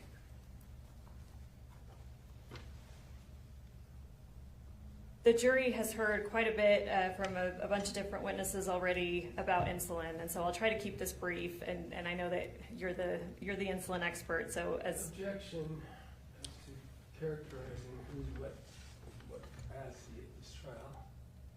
Just wonder if the state could just ask her questions. sure. I'll sustain the objection. Let's move on. I was just going to say that we'll try to keep it brief. So to the ability you're able to do that. And you've kind of already described in type 1 diabetes versus type 2, but briefly tell us what insulin does. Okay, so insulin is made by the pancreas. It gets secreted and it travels to every single tissue in the body, and it helps those cells take up blood sugar or sugar that's in the blood, so your body can use that later for fuel. So it puts sugar into muscles and into fat. If you believe it or not, there's only 1 teaspoon of sugar actually floating around everyone's blood. And so when you eat something that's really high in sugar, or carbohydrates is another word we use, your body has to have a way to put that sugar into muscle or into fat so you can use it later for energy. And insulin is the key that kind of unlocks those cells that allows glucose to move from the blood into that tissue. Is insulin necessary in some form in the human body for it to function? Yes. Is there, I guess, what is endogenous insulin? Endogenous insulin is insulin that is made by the pancreas, and it is secreted as something called proinsulin, which has a C-peptide chain attached to the actual active insulin molecule. And when it gets released, the C-peptide gets cleaved from the insulin, and that activates the insulin, so then it can go to every single tissue to try to get glucose into those cells. So endogenous, fair to say, that's created by your own body? Yes, endogenous means created by your own tissue, by your own self. Exogenous insulin means insulin that was produced by a pharmaceutical company. It's chemicals, molecules that are very structurally similar to endogenous insulin but different, and those are insulins that we can give by injections. And maybe we already covered this, or it may be obvious, but in what circumstances would someone need exogenous insulin? So people with type 1 diabetes need both a long-acting insulin and a short-acting insulin. Sometimes long-acting insulin we call basal insulin. And there's many patients with type 2 diabetes where their body still produces insulin, but their tissues have such a degree of insulin resistance. You need more insulin to kind of help those cells kind of open up those doors to allow glucose to go in. So there's a lot of patients with type 2 diabetes who also need to be on insulin products. If a patient is not diabetic at all, and their body is producing endogenous insulin normally, would they have any need for exogenous insulin? Absolutely not. What might happen if a non-diabetic patient receives exogenous insulin? So that insulin would be absorbed by the body, go into the bloodstream, and then it would start acting like endogenous insulin. It would start telling those cells to pull glucose out of the blood. And if that's an inappropriate release or use of insulin, the blood sugar is going to start to drop because your body didn't need that extra insulin. So blood sugars will be low, and that is hypoglycemia. Is hypoglycemia dangerous? Yes, so hypoglycemia can be fatal. In what circumstances? So the most important tissue that you have that's really sensitive to hypoglycemia is your brain. So your brain relies on glucose coming in from the blood in order for it to function. And if you don't get enough glucose, your brain cells start to die. And there's something in your brainstem that tells your body to breathe. And so if those parts of your brain start starving because they don't have glucose, they start dying, they can no longer tell your body to breathe. And so then oxygen levels will start to drop because you're not taking big breaths, you're not able to get oxygen to your cells. You mentioned the brain. Are other organs in the body, does hypoglycemia affect other organs in the body? Yes, every single tissue needs glucose to basically have those cells stay alive. So the heart, the kidneys, the liver. But the brain is very sensitive because unlike the liver actually can store glycogen, which is, it can break it down into sugar, the brain doesn't have a way to store sugar. It's totally reliant on the rest of the body delivering sugar and via the bloodstream. Is the amount of time that a patient may present with hypoglycemia important? Yes, so if you start to have low blood sugar hypoglycemia, the sooner you intervene, the less likely you are to have long-term neurological damage or damage to your brain cells. So if you correct that very quickly, people can go back to their normal baseline. However, if their brain is starving glucose for hours, then we often see cognitive deficits where people don't recover back to their baseline. They can't think like they used to. And certainly if there's hypoglycemia that can precipitate a seizure, that is very damaging to the brain tissue. So it sounds like hypoglycemia can reach a point where, fair to say, irreversible brain damage. Yes, you can get irreversible brain damage from hypoglycemia.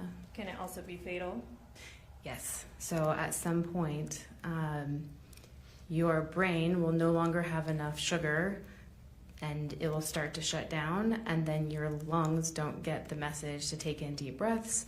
And when that happens, oxygen levels start to fall, and every single tissue in the body will start to die because every tissue needs oxygen. As blood sugar drops in a person, what symptoms do you typically see? So there's two types of symptoms that people can get from hypoglycemia. The first is symptoms related to adrenaline release or epinephrine release. So your body tries to correct the hypoglycemia by secreting a lot of epinephrine. And so epinephrine makes people really hot, really sweaty. It can make their heart start beating really fast. They can start to feel anxious.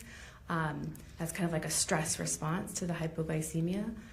The other symptoms are the brain's response of not getting glucose, which is slurred speech, confusion. Sometimes people almost seem like they're drunk or intoxicated because their brain's not functioning well. And then after that, they can start to slip into a seizure or a coma, and then after that, they don't wake up.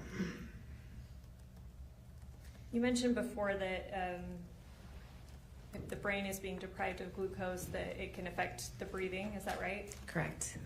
I guess, are there any symptoms you would see with breathing in somebody that is hypoglycemic and blood sugars are dropping? Yeah, they would no longer be able to take in full deep breaths with their lungs. So where you inhale and exhale, you lose that, the muscles lose that ability to take in those deep breaths. And so you can't draw or pull in oxygen into the lungs. So people will start to breathe very shallowly. Have you heard of the term death rattle? I have. What does that mean to you? A death rattle, when people are dying and their breathing patterns become irregular, they don't take in deep breaths, and a lot of times they can't move secretions, so you can't swallow. Some of the secretions start getting into the trachea or into the airway, and that can cause an auditory sound that you can hear when people are dying. Are you familiar with the condition of sleep apnea? Yes. What does that mean? Obstructive sleep apnea often means that when people are sleeping, their breathing patterns will sometimes pause. They either are obstructing, either the tissue is kind of compressing their airway or there's something in their brain that momentarily pauses. Then oxygen levels start to drop. The brain can sense that and it will send a signal all of a sudden to tell the body to take in a deep breath. So sometimes people will gasp awake. So sometimes people are snoring, they'll stop for a few seconds and then they'll kind of will gasp to pull in all that air to correct the hypoxia or the low oxygen levels in the blood. What you described as a death rattle, is that something consistent with what you might see in a hypoglycemic patient whose sugars are too low that it's starting to affect breathing? If they've been down long enough that their brainstem is shutting down and they're not taking in deep breaths, then yes, you could hear kind of a death rattle. Does that sound different than sleep apnea breathing? Yes. Would you expect even a layperson to understand the difference between, or hear the difference between those kinds of breathing? Yes. It is very alarming to hear someone doing a death rattle and not taking in deep breaths in and out. Would you expect a nurse to understand what a death rattle is? Yes. I want to talk about at what point hypoglycemia becomes, well, let me just ask it. At what point does hypoglycemia become a medical emergency? Really, when your blood sugar starts dropping less than 45, and if it's not intervened upon, that is a medical emergency. So when we have patients admitted in the hospital and they have a low blood sugar, that is a call to the physician to say that this patient just had a low blood sugar, this is what we did to correct it. We will keep checking the blood sugars, but this is not something that is ignored. Also, when we get outpatient labs and someone has a low blood sugar on their electrolyte, their basic metabolic panel, there is a mandatory call from the lab to the physician or the nurse practitioner's office to say, hey, we have a critical alert, is kind of what they call. And so we have to call our patients and say, hey, are you okay? Did you correct your low blood sugar? Would you expect a trained nurse to know this? Yes. Even a nurse that doesn't specialize in endocrinology or hypoglycemia? Yes, so hypoglycemia is part of their nursing boards. It's part of their normal nursing curriculum. Nurses who treat patients in the clinic, treat patients in the hospital, they know what hypoglycemia is. I'm going to show you what's already been admitted as States Exhibit 10. It'll maybe take a second, but it'll pop up on your screen right there. And if we could also, since it's been admitted, publish it for the jury.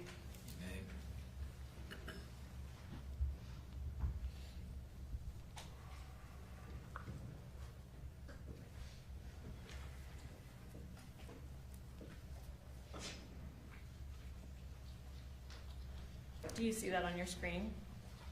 Sorry, it It is. flickers. It's fine. Okay. Yeah, I can see it. Do you recognize this? Yes, I do. What is this?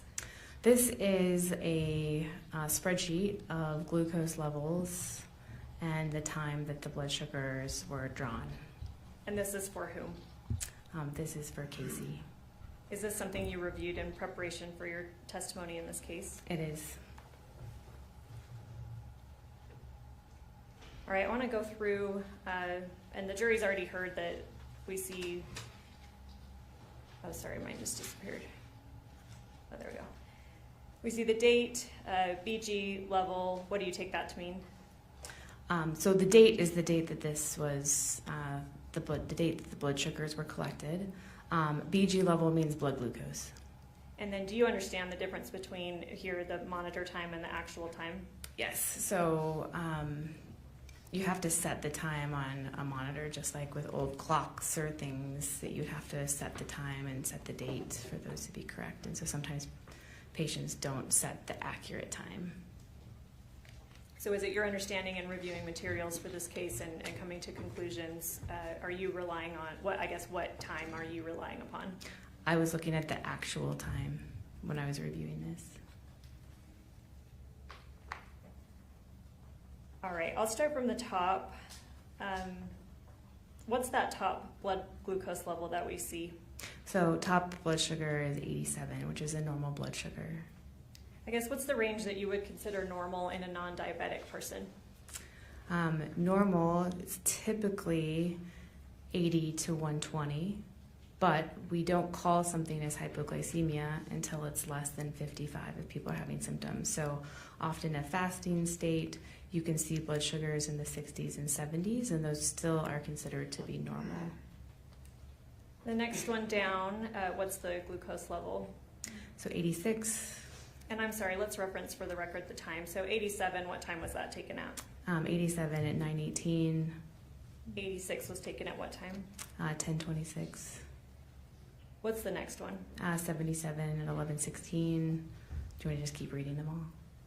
77, so we see a drop from 86 to 77. I'm horrible at math, but that seems to be what, like about 40 minutes? Is that, sorry, 10, 20, Yeah. 16? Yes. Is, A little bit. So between the first and the second blood sugar, that's over an hour. And then yes, maybe like 45 minutes is the next. Then the blood sugar checks get a lot more frequent. So 11:55, then 11:59. Those two were collected very close, and that was an 80 and a 79. Okay, and let me stop you here. So the 86 to the 77, you said that even what's considered normal in a non-diabetic patient can even sometimes get into the 60s. Is that? That is correct. So is anything concerning to you about this 86 to a 77, or what does that say to you, that drop? That's not a significant drop. You can see fluctuations in blood sugars. Oftentimes what we look at in blood sugars is the trend of where they are going. So like if you were to graph this, kind of what that would look like. Okay, and I'm going to, actually, if you'll indulge me for a second, I'm going to pull up States Exhibit 10 and put it up in this format. If I'm able. So the jury can look at this, and then I'm going to introduce another exhibit with you.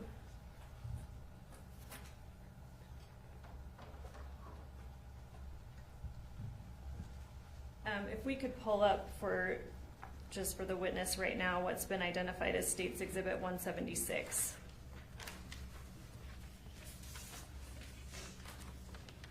Let me know when you see that. Yes, I can see it. What, do you recognize this? Yes. What is this? So this is these same numbers but graphed. So on the x-axis, this is the time of day. So you have 9, 10, 11. So hour-long increments. And then on the y-axis, these are blood sugars. So on the left. And these are just taking these numbers that you see in a spreadsheet form and putting it into graph form so you can see at approximately what time the blood sugars were collected and how they trended over time. Is this something that you created? It is something I created using Excel. There is no magic to this. And you use the data taken off of States Exhibit 10? Correct. State moves to admit Exhibit 176. Mr. Williams, No objection. court receives States 176. Wish to publish? Yes, thank you.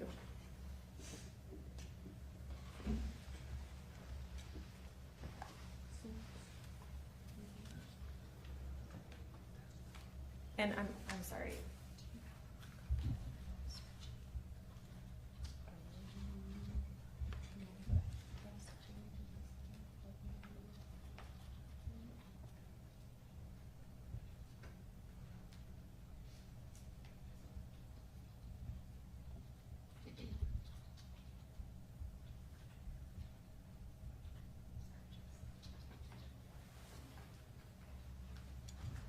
Sorry, just for my own reference, since I can't see that. Okay, so why is it helpful to have it graphed this way in a trend rather than on in this form in Exhibit 10? This is how we as physicians usually look at blood sugar. So when someone is wearing a continuous glucose monitor or they come in with a glucose meter, these devices will form graphs like this. And so it is helpful to see kind of trend over time what is happening. This tells us a lot when we have patients on insulin, how fast the rate that we see blood sugars fall tell us information about likely, what kind of insulin was used. We gather a lot of information when we're treating patients with diabetes based on looking at these blood sugar trends over time. All right, turning back to States Exhibit 10, are you able to see this? Yes. Okay. I believe we had covered, I had asked you about the 77 number taken at 11:16, is that right? Yes. In the trend in 176, where is that seen? So dropping down to that 76 is happening in between like 11 and noon. So that's exactly, that would be the 11:16 reading on this chart. And then the next reading we see is what after that 77? The next ones are kind of 79. I mean, it looks like 80 on this chart, but 79. And those were 76. taken at, so the next one is 80. Taken very close to noon, so at 11:59. Okay, so we have an 80 at 11:55 and a 79 at 11:59. Mm-hmm. That spike up from 77 back up to 80, is that something normal in a person? You could potentially see that fluctuation. Why do fluctuations happen? Fluctuations happen because there's a lot of things going into when your cells are using and pulling blood sugar out of the blood. So if someone's more active, for instance, you're going to see a little bit of drop. If someone is fasting, sometimes you can see a little bit of a drop. So there can be some normal fluctuations in blood sugars. But again, we like to typically look at trend of where things are going. All right, so the next one down we see, I believe, is 76. You see that one? Yes. What time was that taken? So the 76 exactly. Sorry if you want the exact numbers. Was it 10:25. And sorry, is that the monitor time or the actual time? Oh, sorry. Sorry. It's just kind of far away. It's 12:31. And then the next one we see is 69 at 12:57. You see that? Mm-hmm. What does that drop from 76 to 69 say to you, if anything? So when I look at this, technically that blood sugar in the 60s is normal, but you can see that if you were to graph this, it is trending down. So even though those blood sugars aren't quite in the hypoglycemia range, they are trending in that direction based on this. You don't see a fluctuation where all of a sudden you have a blood sugar that's 69 and then it bumps back up to 75. You continually see the next blood glucose is lower and lower. Okay, and let's go to the next one. The next one is after the 69. The next one is what? 64 at 13:19.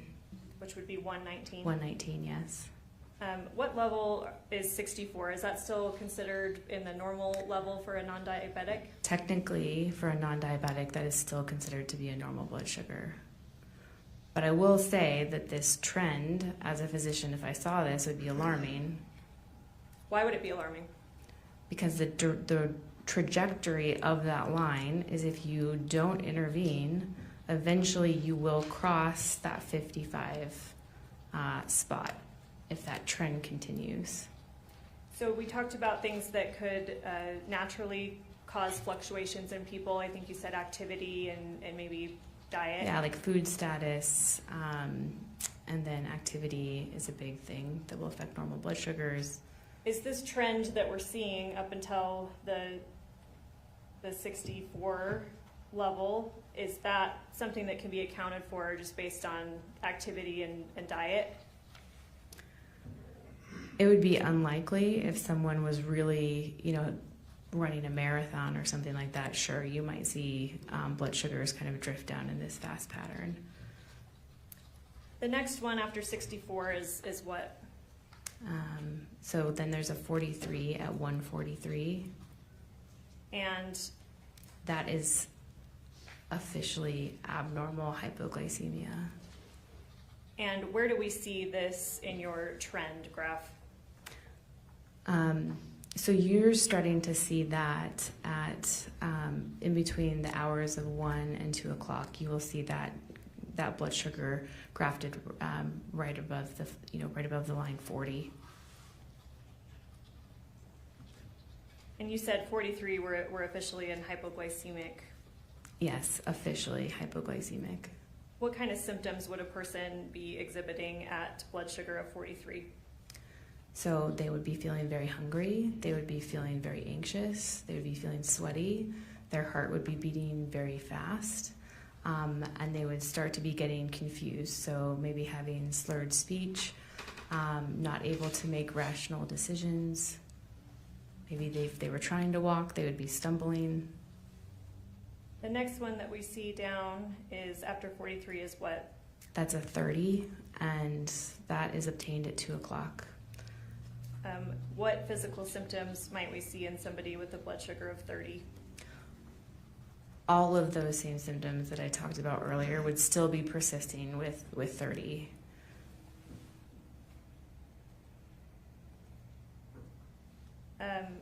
You talked earlier about hypoglycemia getting to a point where people can enter comas. Yep. Is that possible at the levels we're at right now, 43 and 30? Yes.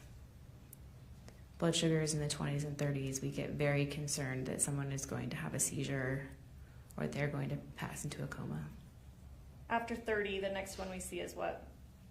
Then we see a 29 at 210.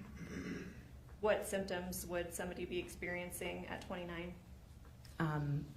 All of the same symptoms, starting to be very confused, not able to kind of interact appropriately as you would expect them to. Would a coma be consistent with that, perhaps? You could start slipping into a coma here, and this often depends on someone's background brain reserve. Okay, So- explain that for us. So if someone is already under the influence of another substance, their brain is going to take a hit from these low blood sugars much earlier than if someone didn't have those substances into their brain. So they're more likely to be more confused, slip into a coma if they have other substances on board. What types of substances might cause that effect? So alcohol, benzodiazepines, narcotics or opiates. Those are some of the big ones. Obviously, if any anesthesia or something like that. What about an antihistamine like promethazine? That I don't know of off the top of my head. Okay. The next one we see after 29 is what? So after 29, you have a 27 at 222. What physical symptoms are we seeing there? Probably all the same things that I described here. These are very dangerously low, life-threatening blood sugars. And we get the next several are kind of in the same range. We get 27. The next few jump up a little bit, 28, 32, 33. Are you seeing that? I do see that. What might account for that little jump? So this is probably a counter-regulatory stress response. So the body knows that this is dangerous, that your body does not like blood sugars like this. And so it will start releasing several other hormones to combat that, including epinephrine from the adrenal glands, cortisol from the adrenal glands, and glucagon from the pancreas. These are all hormones that are trying to mobilize food stores to try to get more glucose back into the blood. So this, what I think is probably her attempt at a counter-regulatory response to try to correct her blood sugar, but there was too much insulin on board for her body to be able to fight that. The next reading, I forget, did we get back to the 27 at the end before we get to low? So, no, we didn't, but 27 at 3:37. And again, same symptoms that you've described. Yes. The next three we see are low. Are you able to tell, based on Plaintiff's Exhibit 10, what low means? Yeah, so glucose meters always have a limit of how low they can actually measure. So after a certain threshold, they will just read low. Means it's so low that they can no longer detect it. And do you have any indication about what low means for this particular glucometer? It's less than 19. Is that consistent with other glucometers you've worked with? Yes, often. The jump from 27 to at least 19 and potentially lower, what does that say to you? This just means her body was very much struggling. There was not enough glucose in her blood to sustain life anymore. Well, we know she was still technically alive at this point. How would you explain that? It's a sustain. So after a certain period of time, your blood sugar will drop to nothing in the blood. But probably before that happens, the brain that's controlling your breathing doesn't have enough glucose to send that message, and so you're going to start building up carbon dioxide in your blood, and you're starting to get oxygen levels that are going to drop, which means other organs are going to start dying. Once we get to these low measurements, which is 19 or below, what physical symptoms might we see there? For how long this has been going on, kind of the hours from 2, 3, 4, 5, 6, 7, someone is going to be in a comatose-like state with blood sugars like this for that sustained period of time. Now, if someone has a low blood sugar into the 27, we fix it within 15 minutes, they're going to start feeling a lot better. But this is a long time to have low blood sugars. We talked before about the process by which somebody tests blood sugar using a glucometer that is a prick. You remember that? Yes. I believe you started talking about around, and correct me if I'm wrong, around 43 is where we may start seeing symptoms of confusion, slurred speech, inability to move around as well. Yes. Is that fair? Yes. At what point would you expect in this chart someone to be unable to physically do the process of testing their own blood sugar? If you're able to say. Yeah. That drop, when it drops from 43 down to 30, anytime after that, it would be incredibly hard for someone to test their own blood sugar. And I say that because of the time of how long there was already a low blood sugar in the 40s and how much time had passed, that the body is losing its reserve to continue to check. Those people are very confused. When we have patients who have a bad hypoglycemic event, sometimes they actually require third-party interventions. They are so confused, they can't even drink the juice anymore. So they have to have people sometimes give them glucagon shots or something to go up their nose because they are so confused they can actually no longer correct the low blood sugar themselves. Are you aware of, whether Casey was eventually taken to the hospital? Yes, I know that she was taken to the hospital. I did review those records. Are you aware of what her blood sugar level was when either EMS or when she was taken to the hospital? Yes, so from what I recall, when EMS came and they tried to do a blood sugar, it was too low to read, and so they administered her some dextrose.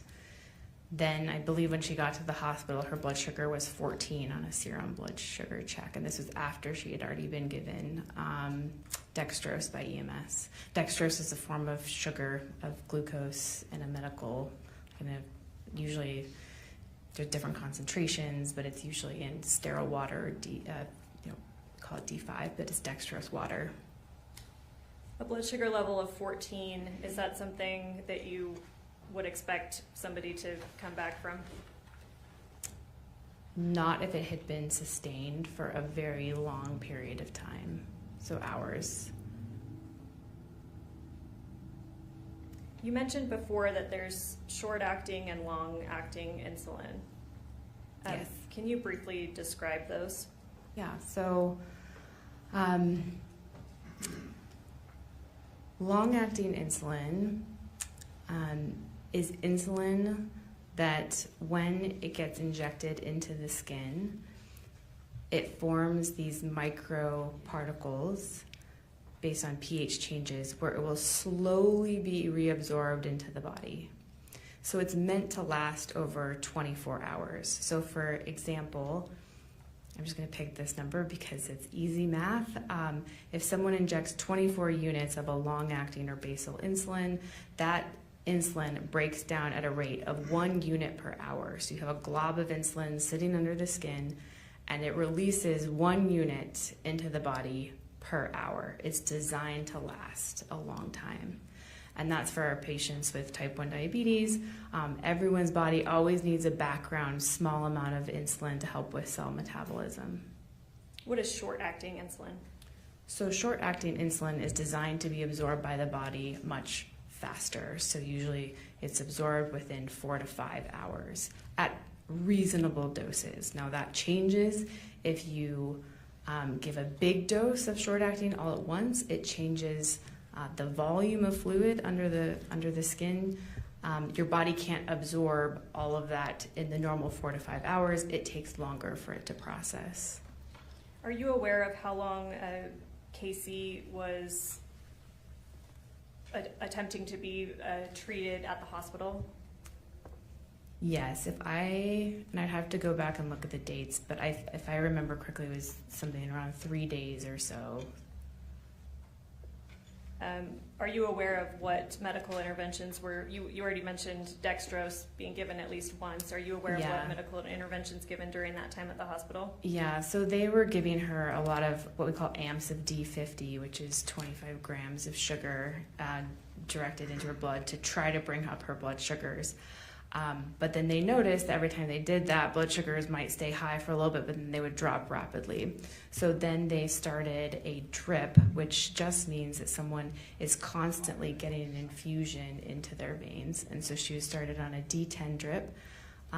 Even with that, she was still requiring D5 pushes or these extra glucose to try to bring up her blood sugars. So then the medical staff then increased the concentration of the D5 drip. They moved to a D20 drip, so 20% dextrose to try to keep her blood sugars stable. All this to say is she got a lot of glucose by the medical team trying to stabilize her blood sugars, which tells me that she received a large dose of subcutaneous insulin. So insulin that was injected into the skin. And let me stop you there. You say large dose. What does that mean for a person that's not diabetic? So the pharmacokinetics of this, if you inject more than 0.4 units of insulin per kilogram of body weight, it will change, how do I describe this? It changes how long the insulin lasts in the body. And so for her, when I had looked at her body weight in the past, that's roughly about 38 units of insulin. So anything greater than that or a higher amount, you're going to expect her body's going to take longer to metabolize that insulin. It's going to take, as I said, probably days to metabolize that bolus of insulin that went under the skin. And you said anything greater than 38 units would have this effect? Yes, and that's based on textbook kind of calculations of insulin per kilogram. You mentioned that part of your conclusion that she received a large dose of insulin and that it was administered subcutaneously. You may have already described that, but tell us again what that means. So if we inject insulin into the vein, that's insulin directly into the bloodstream.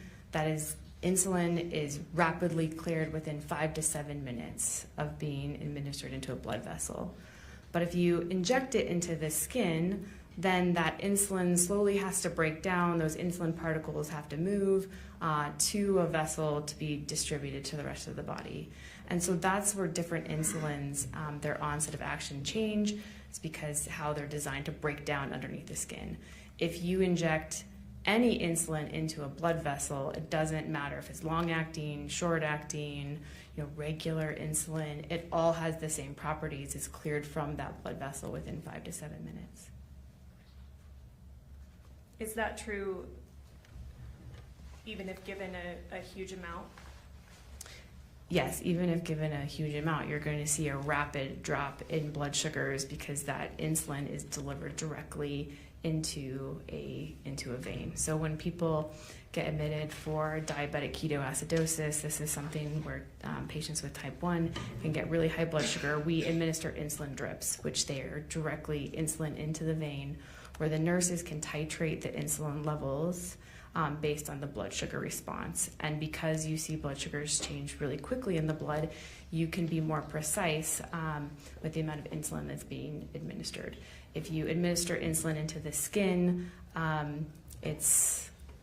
you don't have as much control of how that insulin gets distributed to the body, because you're relying on the body's natural, like the skin and the pH in the skin for that insulin to be absorbed and then go into the blood vessels, if that makes sense. Are you aware of whether Casey Terry had a port? Yes, I do know that she had a port. Briefly describe what a port is. So a port is, it's a kind of a catheter that goes underneath the skin directly into a major blood vessel. So when patients need, usually we do this for kind of often for chemotherapy, if patients are expected to need to be stuck a lot, they can, if you do too many kind of IVs into peripheral veins, those veins can start to get damaged and they can kind of blow. And so then it's difficult to get people to have access. So often if we anticipate someone's going to need a lot of injections, we will put in a port. So that's something that goes into one of your bigger blood vessels, more in your central body. Part of your conclusion was that Casey was administered somehow subcutaneous insulin. How do you know that this was not given through her port? Because with the port, if the insulin was injected into a port, it would have gone directly into a blood vessel, and so you would have seen that drop within 5 to 7 minutes. So looking at that graph, which has disappeared. Sorry, can we put back up Exhibit 176? So based on this, it is based on the rate of change of blood sugars. It is theoretically possible that insulin could have been administered via a port at 119, when you see that rapid drop of a blood sugar that's in the 60s straight down into the 30, that could be subcutaneous insulin. That could be insulin via port. That's fast. I can't tell you at that particular moment. I could not exclude that it was not put into a port there. But I do know that insulin was not put into the port at 9:20 in the morning or 9:18 in the morning. And how are you able to make that conclusion? Because the two blood sugars, that line is pretty flat. I do not see any change in blood sugars at 9:20. So if that was insulin via port, you would have seen rapid blood sugars drop in that hour. What would you expect to see if given subcutaneously around 9:18? And let's start with if given short-acting insulin around 9:18, what would you expect? Yeah, so short-acting insulin has an onset time of 15 to 30 minutes. So when you look at this graph, 15 to 30 minutes is happening, and you don't see a blood sugar drop as you would expect. So at 9:18, you would expect within 15 to 30 minutes, so before 10 o'clock, blood sugar would have started to drop based on the onset time of short-acting insulin. What about this drop from 86 to 77 between 10:26 and 11:16? Are you able to tell anything about that? Can you repeat the question again? Where do you want me to look? Sorry, the drop between 86 to 77, the second and the third one. Sure. That could be normal fluctuations in blood sugar. It's hard to exclude. There could have been a small amount of insulin injected at that time. It's hard because you do see a change there. It's not a huge change. So again, it's hard to say, is this just physiologic variation or was there a small amount of insulin given at that time? And again, are you able to conclude whether, if a small amount of insulin was given at that time, are you able to conclude whether that would be subcutaneous or through a port? Through those times, let me just look at it again. 10:20. If there was anything given into a port at 10:26, I mean, you could have seen, you would have seen a drop in 5 to 7 minutes. But because it wasn't a huge drop and you see a rebound when you get close to the noon hour, if there was insulin through a port there, it was a teeny tiny amount, if anything. Okay. And at some point, you say you become very confident that the insulin could not have been given through a port. Where do we see that?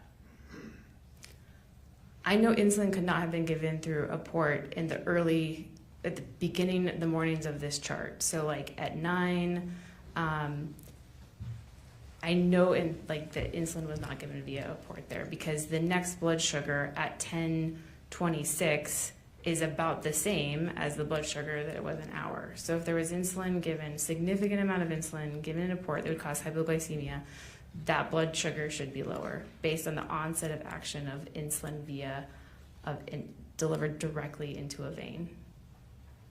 Subcutaneous insulin definitely has different properties. Okay, let's talk about that. What, if any, conclusions are you able to make about timing of when subcutaneous insulin may have been administered? So if we were talking about Novolog, which is a short-acting insulin, and in my understanding that's the insulin that was found on the scene, so that has an onset time of 15 to 30 minutes.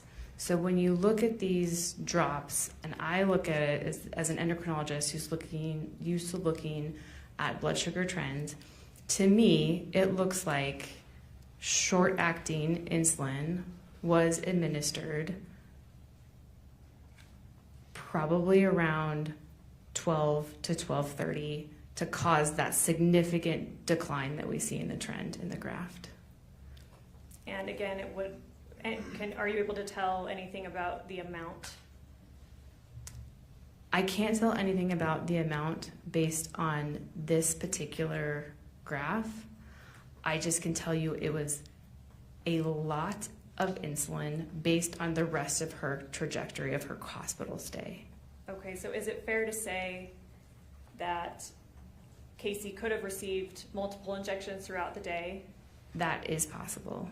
Is it fair to say that she could have received one large injection, which you said would be anything over 38 units for her body type at one point in time? Yes. So based on this, I cannot exactly say how many injections were given, how much was given at each time. I just know that during this day she was given a large amount of subcutaneous insulin.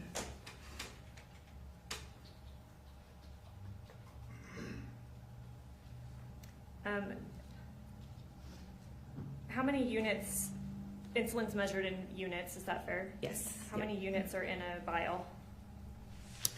So there are 100 units per ml of insulin, and their vials typically come in 10 mLs. So there's 1,000 units per vial. Okay, so again, I'm bad at math. So would 1 milliliter equal 100 units? Yes. What would you expect 100 units to do in a non-diabetic patient, or not patient, but person of Casey's? It would cause significant life-threatening hypoglycemia.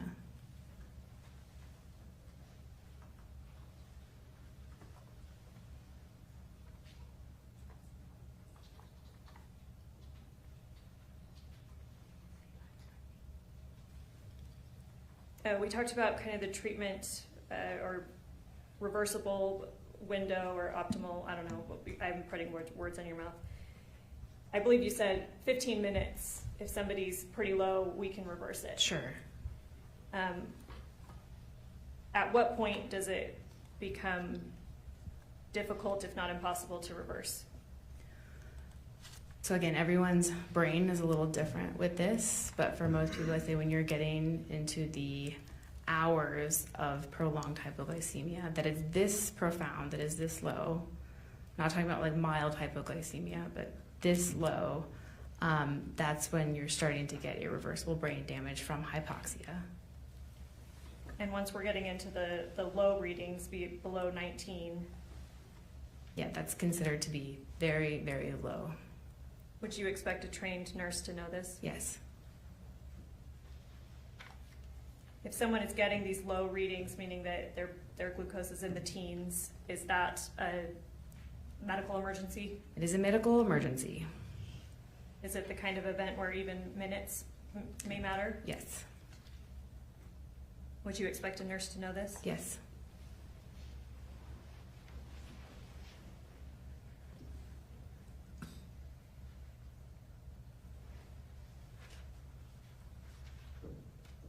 Could Casey have potentially survived if given medical care at some point in this graph?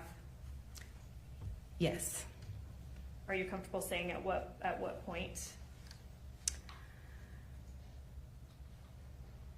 The first time intervention, could have certainly saved her life is when you have that true hypoglycemia in the 40s. If that was corrected, that would have saved her life. So that's at 143? I would say until you're starting to get into the hours where you're looking at 2 to 3, 3 to 4, that's again when you're going to start getting irreversible brain damage. Now, you still might be able to save someone's life, but they might have cognitive deficits.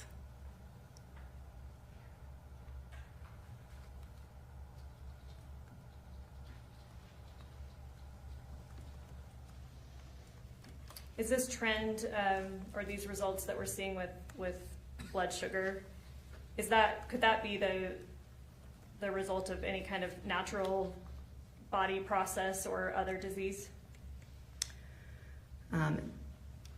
There is only 2 things that cause prolonged hypoglycemia in a hospital requiring D10 and D20 drips. One is profound insulin overdose. The second thing is something called an insulinoma, which is a 1 in a million event where someone has a tumor in their pancreas that produces insulin.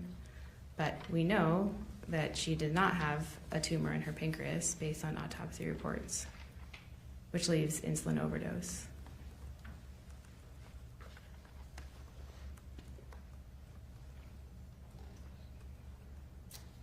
Sorry, I'm just going over my notes.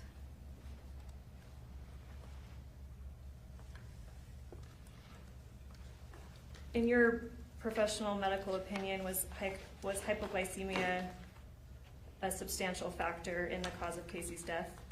Yes. In your opinion, medical and professional opinion, was the death of Casey the natural and probable consequence of severe hypoglycemia left untreated? Yes.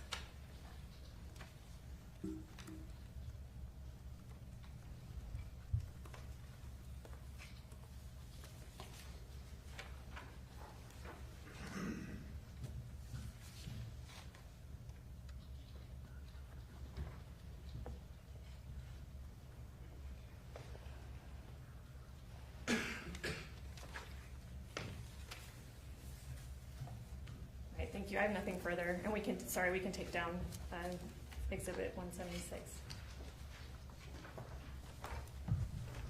Mr. Williams. Thank you.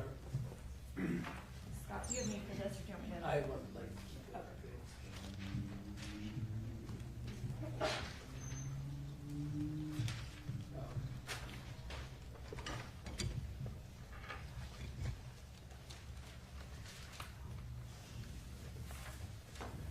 Good morning, Dr. Selva.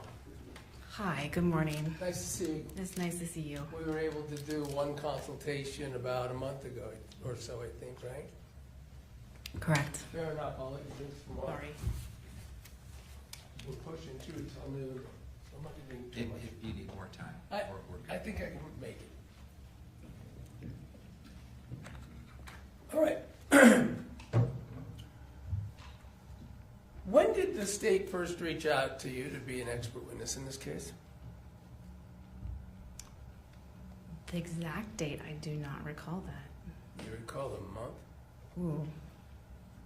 I don't, actually. It's, Making notes or anything I as you don't. work with the state? 2 months ago? I don't recall. Well, I don't have my notes in front of me. I'd have to go back and look. I'd have to look. It's been a while. 2 months? No, it's been longer than 2 months. 3 months? It's been longer than 3 months. After March 20th of 2024, that's for sure, right? Or 2025. It was after March 20th of 2025. It was after a year ago, right? Sure, I mean, do you have the dates? You could tell me. I have no idea. Oh, I okay. have no idea when they came to talk to you. Okay. I did It's been a while. I mean, you had said you had started up, you've never been an expert witness, right? Not in trial. Not in trial. You've never been involved in, excuse me,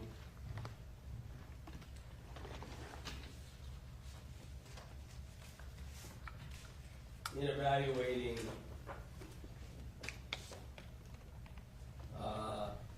in consultation with a criminal case, right? No, not with a criminal case, only with malpractice cases. You've been an expert witness, I think, when we talked a couple times, like with the medical malpractice, you did it once, right? Twice, and then I also helped the state from a doppel complaint. On a state licensing. Yes, state licensing, yes. So DOPL is the professional licensing board that decides whether or not someone, for instance, could continue to be a nurse, right? Correct, or a doctor. Did you know in this case that Meggan Sundwall was still a nurse on March 20th, 2025, licensed? I did know that she was a nurse. Did you know she was still licensed on March 20th, 2025? I did not, but I do now. Okay. So with that, we've got some work with civil lawyers. We've got some work, one case with DOPL, right? Correct. And that is the sum total of expert consultation that you've been involved in. Is that fair? Correct. So, and you don't know when the state came to you. Certainly, it was within the last, can we say 6 months?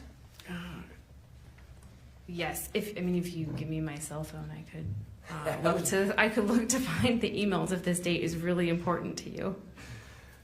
Well, let me, I don't know what's important to. I'm not going to make decisions ultimately in this case. I'm just trying to get information, but let me put it in a different context. You started right out by talking about what you were given to review to reach conclusions in this case, right? Correct. And you were specifically asked if you consulted with other people, right? Other experts, right? Yes? Yes.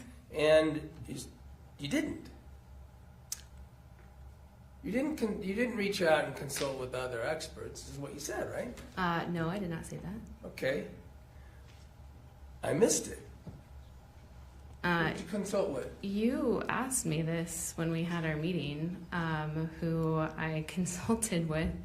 It wasn't specifically about this case, but I did reach out to someone I had trained with at the University of Colorado, Dr. Cecilia Lewong, and I did ask her, with short-acting insulin overdoses, how long in her experience she had seen people have hypoglycemia in the hospital, and her answer was days, and I did tell you that.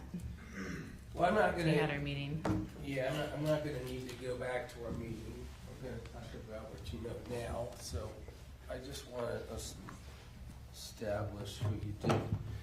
Did you know at the time that you started working with the state that they had already been working with an expert witness named Dr. Uribe? I did not know that at the time that they reached out to me.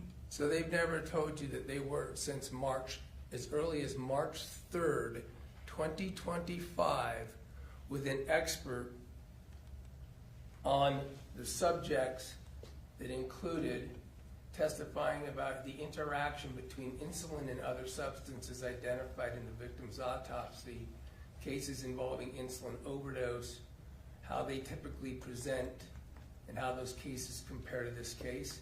The state never told you that they had been working with Dr. Paul Uribe since March 3rd, 2025?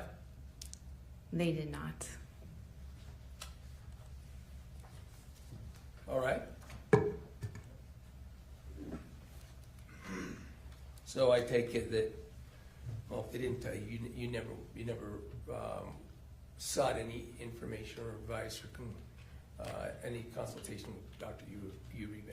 Right. I mean, I consider myself to be an expert in hypoglycemia. I understand. I'm not going to challenge your expertise. Okay. Doc. We're going to Great. talk about what the state is using you for. You did review some earlier testimony from Diane Allred in this case, right? Will you please refresh my memory? She's the emergency doctor who handled the treatment of Casey Terry in the hospital? I believe I reviewed the testimony from the medical examiner and from the primary care physician. I'm gonna check you on that, I guess. Okay. Because I don't think, well, the testimony from the primary care physician. From the primary care Okay. physician, yeah. And then, so that's Dr. Masto. Let me just tell you who it is. Okay. And then, I'm sorry, who else did you review testimony from? From the medical examiner, Dr. Murray, I'm gonna tell you. yes. So you had some prior testimony that was given, but you didn't talk to those people, right? Correct, I did not talk to them. I just reviewed the transcripts. Did you watch any of their testimony at this trial? I did not. So you haven't seen what their conclusions were about the insulin and whether they could reach any conclusions from I have not. from their data as to these questions about what kinds or what times and things like that apply to the administration of exogenous insulin in this case, right? I have not heard their conclusions.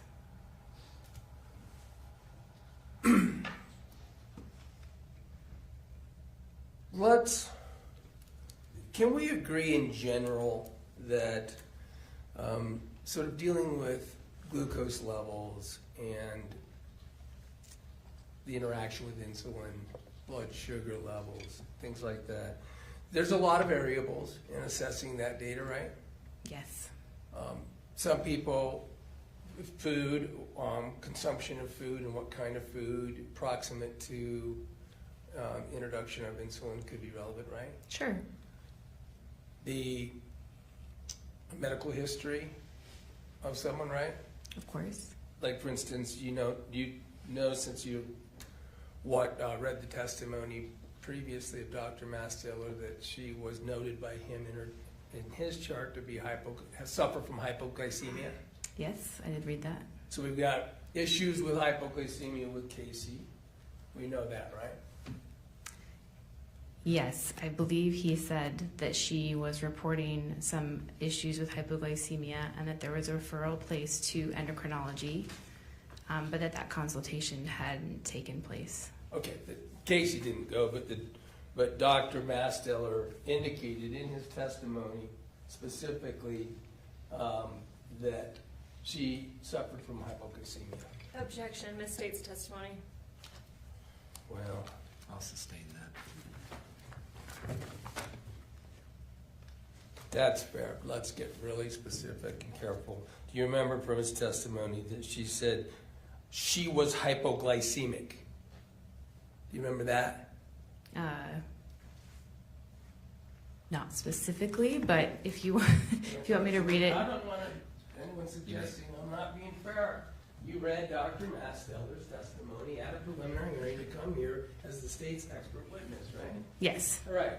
I highlighted at the bottom of the transcript of his testimony. What did he say? Yes. So she did receive, she was hypoglycemic. Okay. So Dr. Mastiller had reported in hypoglycemia in someone can be another tricky factor. Sure.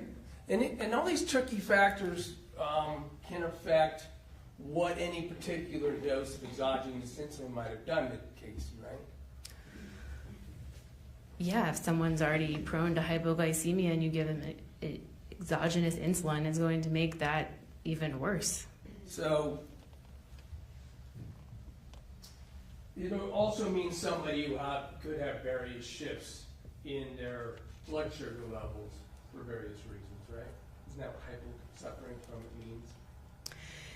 Yeah, so, I mean, I can elaborate if you would like me to.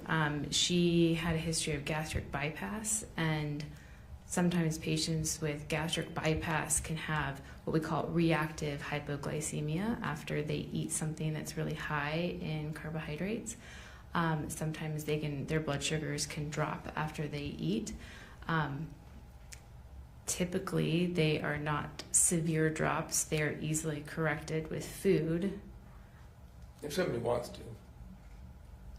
Well, you would have those counter-regulatory responses. So you'd have epinephrine, cortisol, and glucagon that your body would naturally make whether you wanted it to or not to try to correct that low blood sugar. And you could try to correct it, for instance, by drinking Drinking Coke. juice. Yeah, Drinking a Coke. juice or, eating candy.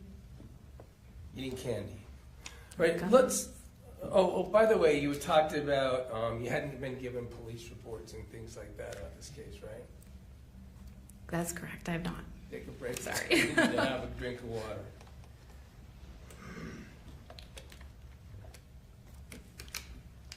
Prosecutor asked you about DNRs and those sorts of things. right? Sure. I mean, you knew, didn't you, or did you, that this whole case is about, a whole tax exchange exists in this case about this being a circumstance where the parties were involved in the notion that Casey Terry was going to commit suicide by introduction of exogenous insulin. Did you know that? I did hear from the prosecutors that that theory was involved. Okay, so that when they go over there during this day where these charts and, can you keep that, put that graph up too, please? Where this data that we were talking about, I'm going to talk about a little bit more, was an event that the text messages showed, that at least according to those messages, Casey Terry had communicated and planned with Meggan Sundwall to commit suicide, for Casey to commit suicide, right? I haven't seen these text messages, or I think you're telling me this. Yes. No, I'm not telling you anything. I'm not allowed to testify. Okay. Well, I have not seen. I have not personally seen this exchange of text messages between Meggan and Casey. Fair enough. If you would like me to review them here, I'm happy to do that for you. I don't. We seen them ad nauseam.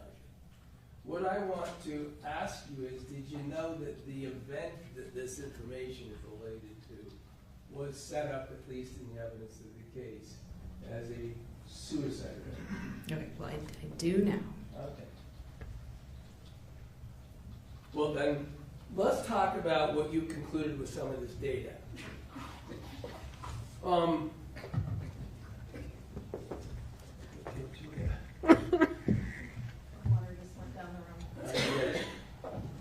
Usually happens to me right up here. Is it okay to proceed? Yes. Because she's your witness. Yes. All right, you had said normal blood sugars was like 80 to 120, right? Yes. Yes. This 9:18 hour in the morning is the first data you were able to get from this chart, of course, right? Yep. Now, at that time, she is just on the low normal 87, right? Yes. So that's typically where blood sugars are, 80 to 120. But you can have blood sugars in the 60s and 70s that we still consider to be normal. Remember, the definition of hypoglycemia is less than 55. Okay, I'm just going with what you said. You said you had started off. Like, yes, in general, most blood sugars do sit in the 80s to 120s. In general, she was at the low end of that, right? 87. Yes, normal blood sugar. What do you know about what her blood sugar was before 9/18? I don't know anything about what her blood sugar was before 9/18. We have this drop of, I don't know, can't do math either, but there's this time throughout these first couple hours where, let's see, 45 minutes, she goes from that 86 to 77 drop, right? So, and back to 80? Yep. And then she had about a 20 or so point drop between noon and 1. That's roughly, she was around 80. Right, so. And then dropped to 69. I see. I'm going to refer to certain sections, so if that's okay. She could have taken long-acting insulin before 9/18 that could possibly be responsible for the drop to 77, right?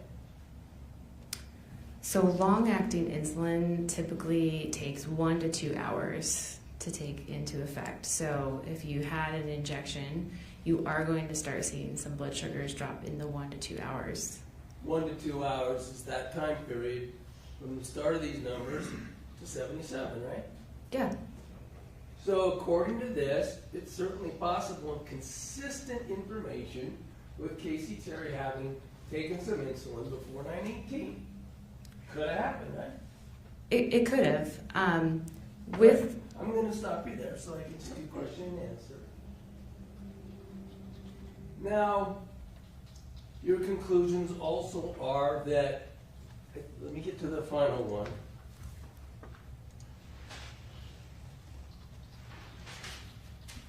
That it's hard to know whether or not this data and your conclusions from it came from multiple doses of short acting, right? That could have been. It could have been multiple doses of short acting. Including a large dose. That could be what this data shows you, right? You could have had a larger dose, yes. So, and it all could be combinative. It could all be combined with some short, long-acting. Yeah, I cannot exclude the possibility that long-acting was also given.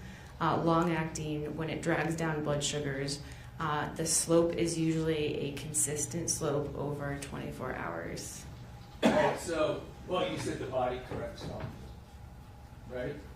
Rebounds a bit. It can, yeah, you can have a rebound a bit, but the overall trajectory of the slope, you can have the points fluctuate a little bit, but the trend in general stays about the same. So that's, yeah, because of how long-acting breaks down and gets absorbed into the body. So you could be trending on it, and then you could take short-acting or something, that probably cause a more precipitous drop, right? Yeah. And if you got the long-acting in there, the short-acting is going to even be cumulative with that. It's going to increase the likelihood of the drop, right? Will certainly increase the drop. You have a 40-point drop in 1 hour I on that graph. understand this data. I'm asking in general, if I've got long-acting in me, maybe once, maybe twice injected, and it's sloping down, it's dropping my blood sugar, right? Because I'm not Yep, diabetic. right, yep. And then I take some fast-acting, that's going to combine with the long-acting and produce a dramatic effect, right? Sure, yeah. So, by the same token, if I've already got the long-acting a little bit, that drastic impact could happen with even a little less of the short-acting. Because I've got them both in me now. Yes, sure, yep. Yeah. According to your graph,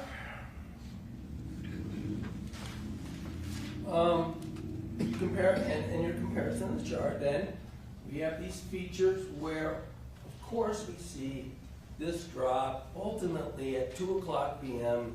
to a reading of that 30, right? Yes. And you indicate at that point in time, given the symptoms of someone who has a blood sugar level at that level, they're probably unconscious.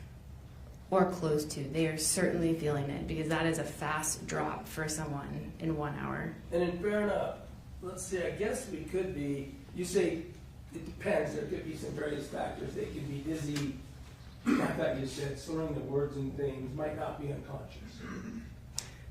Yeah, so when that's Might be shaky.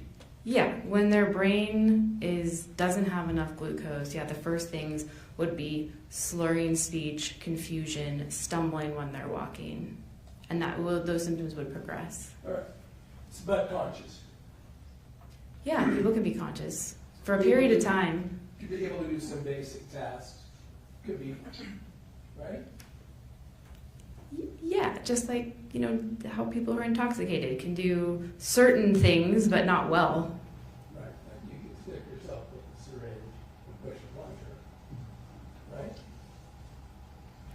Yes, if there was insulin already in the syringe drawn up. Did you know there were text messages where she was saying she was going to preload insulin into syringes? I did not know that. Okay. Anyway, throughout these 30s, then, even in the course of this drop on your graph that stops at 2 o'clock, well, I'd say these are the 30s all the way to 4 o'clock, right? Between 2 o'clock and 4 o'clock, she's fluctuating in the 27 to 30, I think it is. But very dangerously low. Dangerously Yes, low. dangerously low. Certainly dangerously low, but capable of sticking yourself with a needle. I would question that statement. Okay. I thought I had the answer right. Here's a 33 at... But this is now an hour to hour and a half later of prolonged hypoglycemia. That is different than when you hit someone if they have a low in the first 5 minutes of hypoglycemia. Now you're talking about hours. Okay. Everything that happened after 2 o'clock, prior to 2 o'clock, let's see if we can get some agreement on that, because I was talking about 30. Everything prior to roughly 3 o'clock is an event that is consistent with Casey Terry doing it to herself with a needle, right? I can't tell you that based on these data alone. I don't know based on these data who was the person who, just based on these numbers, who pushed the syringe. Just like Vanny said.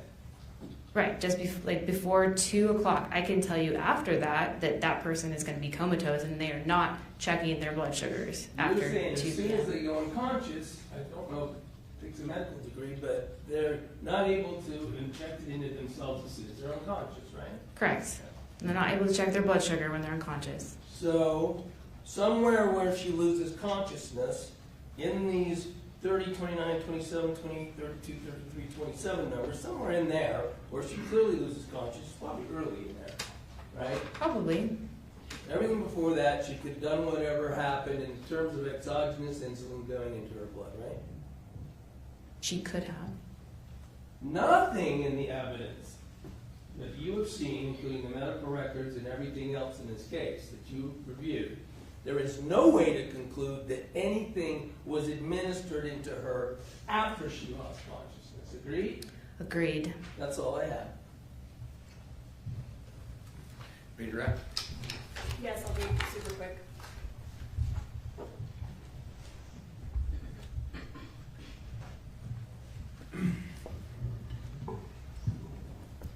Mr. Williams asked you if you consulted with other experts in this case, and you referenced somebody in your field that you did talk to. Mm-hmm. Did you consult with other potential experts associated with this case?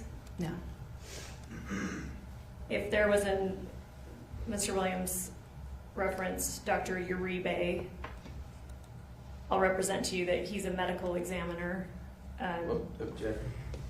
Okay, so would you have reason to consult with a medical examiner in this case? No. You don't need any opinion of a medical examiner to reach your conclusions here? Correct. I consider myself to be an expert in hypoglycemia, so I did not need to reach out to someone of a different specialty to help formulate my opinions. Mr. Williams, and we'll see if you remember this because it's now been a few minutes, but he was talking to you about potentially insulin being given somehow to Casey before 9/18. You had more to say, and Mr. Williams cut you off. Do you happen to remember what more you had to say? Only long-acting insulin. which takes, again, 1 to 2 hours to start to see the onset.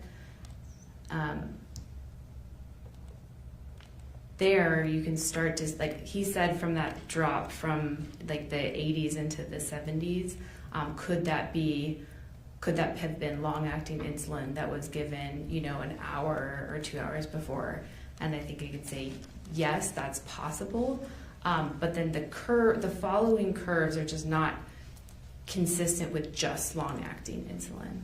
So just long-acting insulin, how it breaks down, it would drag the blood sugar down slowly. It would be not a very steep slope of that curve. It would be more of a gradual. So when I look at this pattern, what is always striking to me is how that slope changes a little bit after 1 p.m. You can see that dramatic drop. So to me, that is most suggestive of short-acting insulin being administered around that time. And that time would be around 1 to 2. Like 15 to 30 minutes before you start seeing. So that one at 69 or 70, like at 12:30. Now, maybe there was a smaller dose of short-acting insulin given before then, because you start to see the trend at noon. You start seeing blood sugars drop, but then the slope dramatically changes. So to me, that means that a circumstance changed. This is most likely, when I look at graphs like this, again, in my experience, is most likely short-acting insulin causing that rapid drop of 40 points. Correct me if I'm wrong, but I believe on cross, I heard you testify that around after 2 p.m., it would be difficult or impossible for Casey to check her own blood sugar. Yes, this is someone who's not used to having low blood sugars. Your brain is not used to that. And for the longer it goes without fuel, you cannot function normally. You're going to drop into a coma, and you cannot do your activities of daily living anymore. So checking sugars would be included in that. Correct. Also drawing up a syringe with any substance would be included in that. That would be incredibly, incredibly hard. To draw up a syringe of insulin, you have to tip the vial upside down, you have to get the needle and the syringe, you have to insert it, you have to pull back, you have to take it out, make sure you didn't drop air, which I've had patients do, and then you would have to inject yourself. Sorry, what you said, drop air, what does that mean? Drop air. So if you, when you hold a vial under and you put a needle in, if you put in the needle too high, there's air at the top, and people will just drop air. So you have to be able to look precisely and hit a small rubber stopper to get that needle through the vial and make sure the needle is in the fluid, and then pull back to pull out the fluid from the vial. And it's consistent with your opinion that after about 2 p.m., Casey would not have been able to do that process herself. Correct. Right, I have nothing further.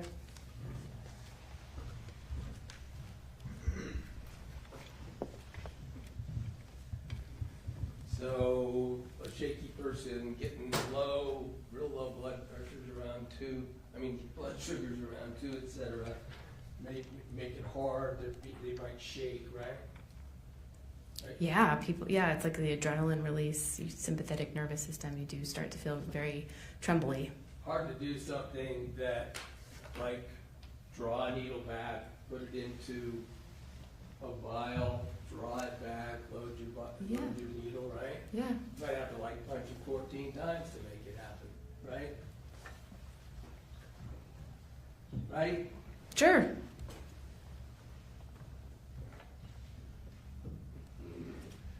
And once again, if there's long lasting on board, you have a general trend down, as we see on this graph, till about just after 1, right? Correct. And you've got insulin in your blood. It might have been there even before 9:38. And you add some, you're going to have the combination effect. It's going to be more drastic, right? Right? Yes, but I want to be clear. the beginning of this graph doesn't necessarily mean it's long-acting insulin. This is just like it could have been short-acting insulin as well before then. But Fair okay, enough. just to Thank you for correcting to me. clarify. The point is that there's insulin in here doing something. This drastic drop is going to be more pronounced with less administered at 2. Can we agree on that? I've got exogenous insulin that's going to go in me, and I've already got it in me. Maybe short, maybe long. I've already got insulin in me. It's going to take less to make me drop quickly than if I had no insulin in me. Is that fair to say? Because the combination? Yeah, a combination. Any type of insulin that's under the skin, combination, it can cause a big drop. Okay. So that could have really revved up something that's already going on. Let's finish this.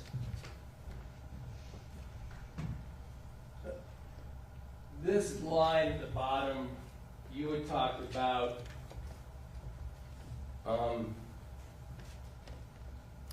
anoxia, right? Yes. Yes. Anoxia is causing that's lack of oxygen. Correct. That's why the brain's starting really to get damaged, right? Correct. And you talked about time, and the longer that goes on, the less ability to recover. Correct. And You these have low- irreversible brain damage. And these low levels, we don't know what they are. They're under 20 for hours. They're under 19, yeah. So Could be 0, could be could be 2. 10, could be 13, could be 14. And that circumstance just is not compatible with the brain being able to function for very long, right? Correct. I mean, especially not going to recover after 3 hours at that level, right? It'd be very unlikely. Thank you. Can I just ask one redirect?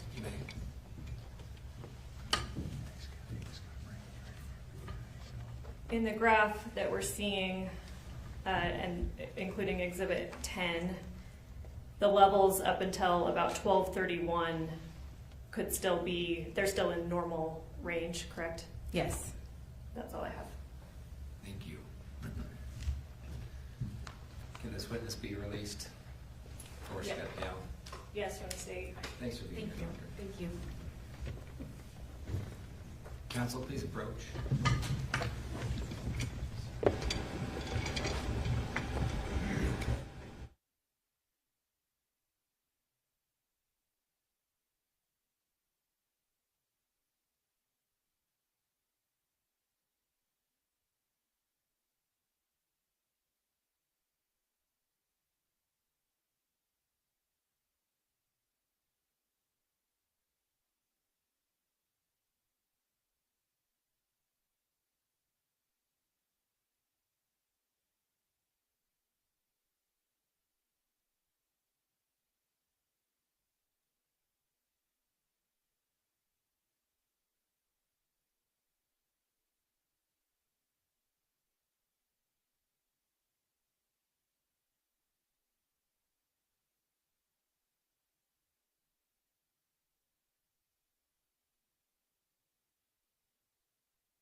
Ladies and gentlemen of the jury, we're now going to take our lunch break.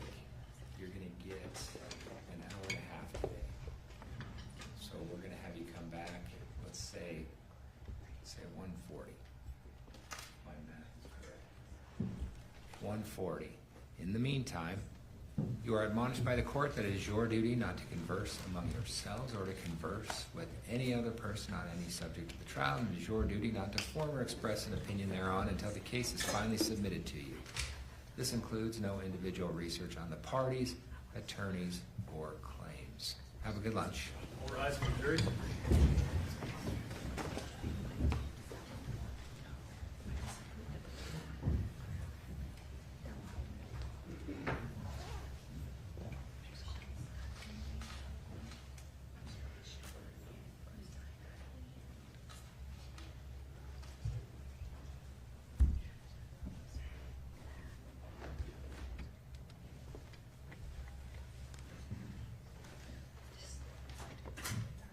Please be seated. We'll come back after lunch. Do we?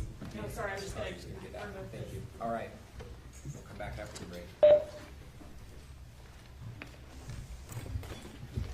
right, sure.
case 251-401-132.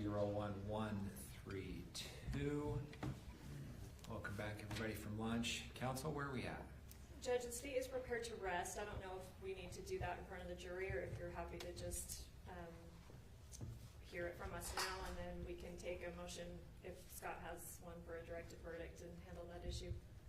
How would you like to handle that? That's fine with me, Your Honor. I won't surprise the court, and I've informed my client that careful of what that means, and that it doesn't often require even much of a response from Your Honor. I'm not going to make more than a 60-second motion. Go ahead. Your Honor, at this point in time, on the presumption the state has rested, or has rested, timing is such that it's incumbent upon me to move Your Honor to dismiss the charges in this case as not having been met and not, and this trial having not so far provided sufficient evidence for the government to prevail on the 2 counts beyond a reasonable doubt. And on the standard of no reasonable jury could reach the verdict of guilty on the evidence before the court. Any response? Yes, Judge.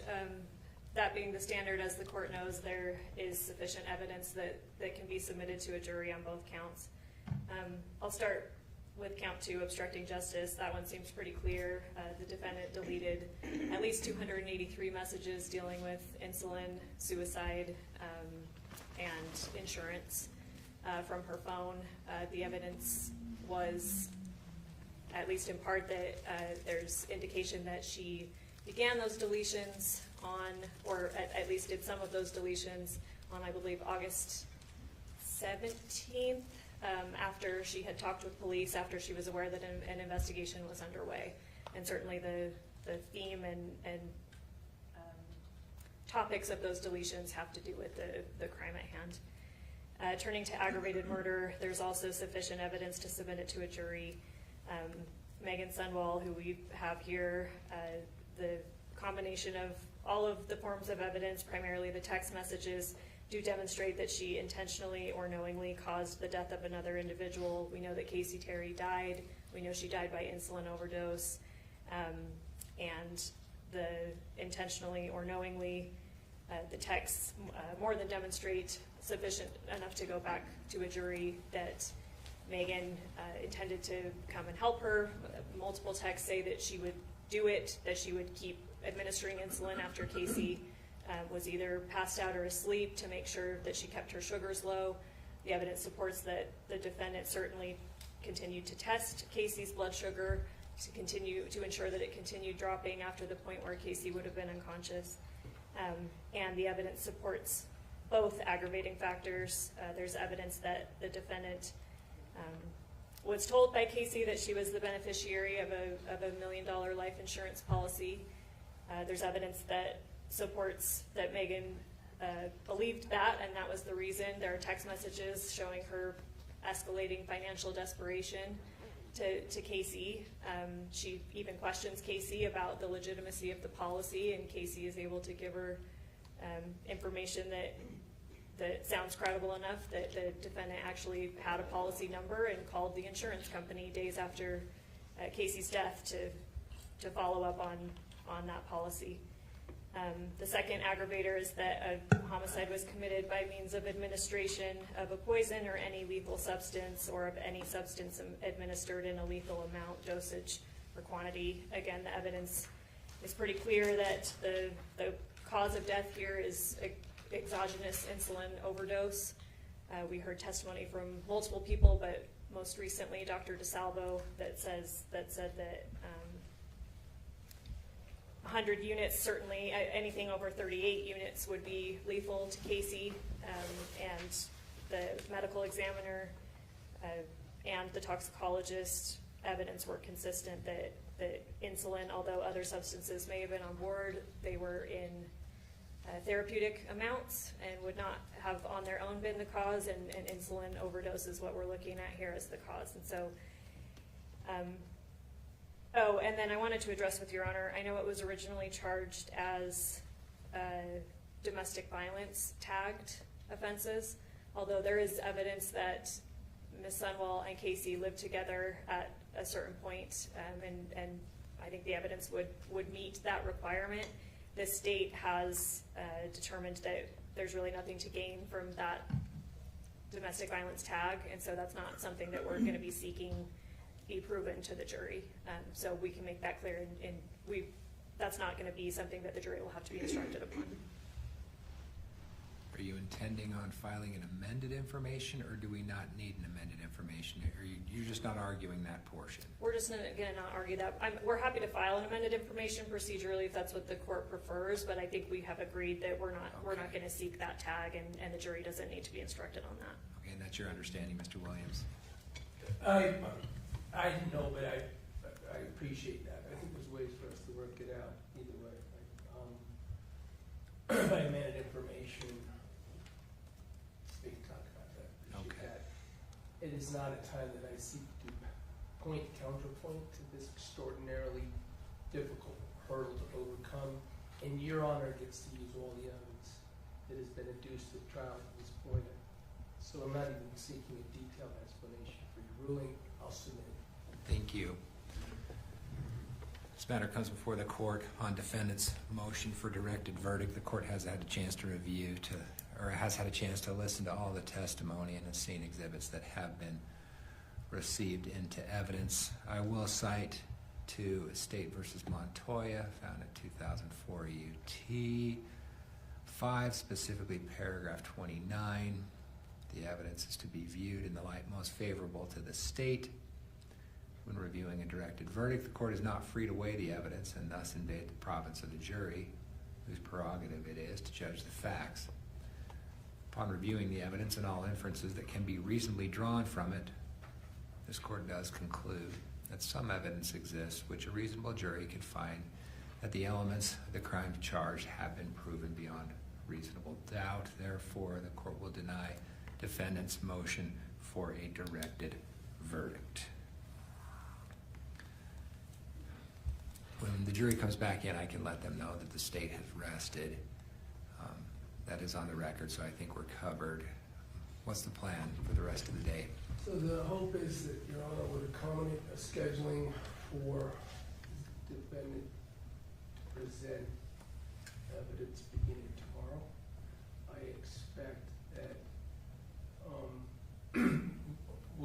I expect that we would be completely finished with that by the end of the day, even sufficiently advanced the end of the day for the state to determine whether they think there's rebuttal.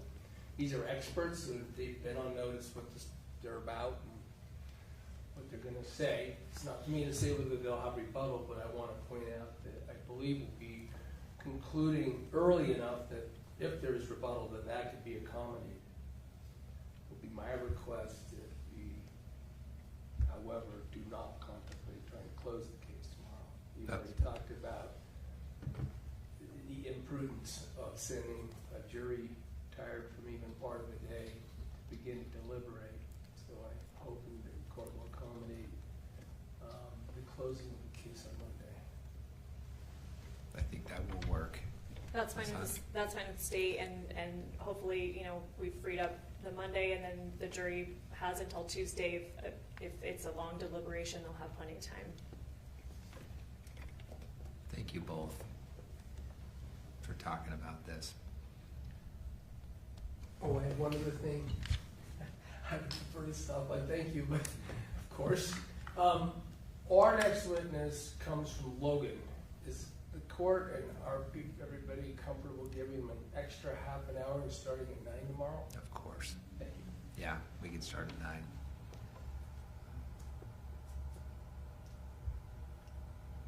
So are we good to have Cole let the jury know they're excused for the day? They're still under the admonition. Do we want to bring them back in and let them know? Would either of you prefer that, or are you okay with Cole going and telling them they're excused for the day and to come back at 9? I'm fine either way. I know that there has been maybe potential issues with the admonition, but I think they may have heard it enough at this point that they should be aware. Let's bring him in so I can just talk to him for a second. I think that's clear. Oh, and before we do that, Cole, I have some jury instructions.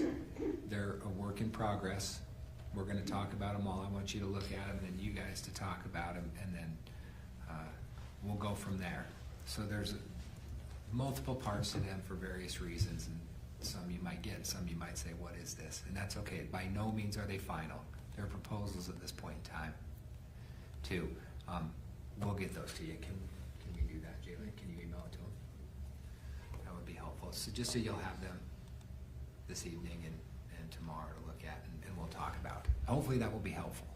Very Yes, much. yes. For you. And Discussing some. you guys are free to stipulate to any specific instructions for me to consider that I'll look at if you think it's better than what we have, and we'll all talk about the benefits of it before we come up with our final instructions. That works, and now I think we have plenty of time for us to consult together and be on the same page with that.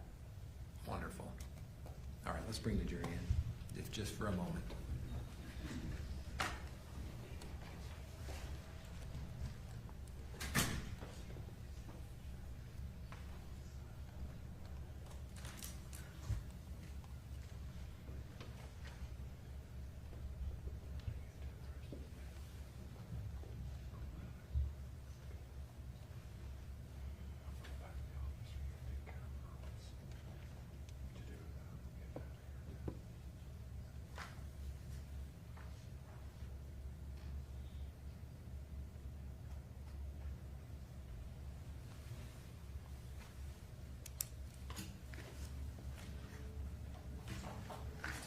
All rise for the jury.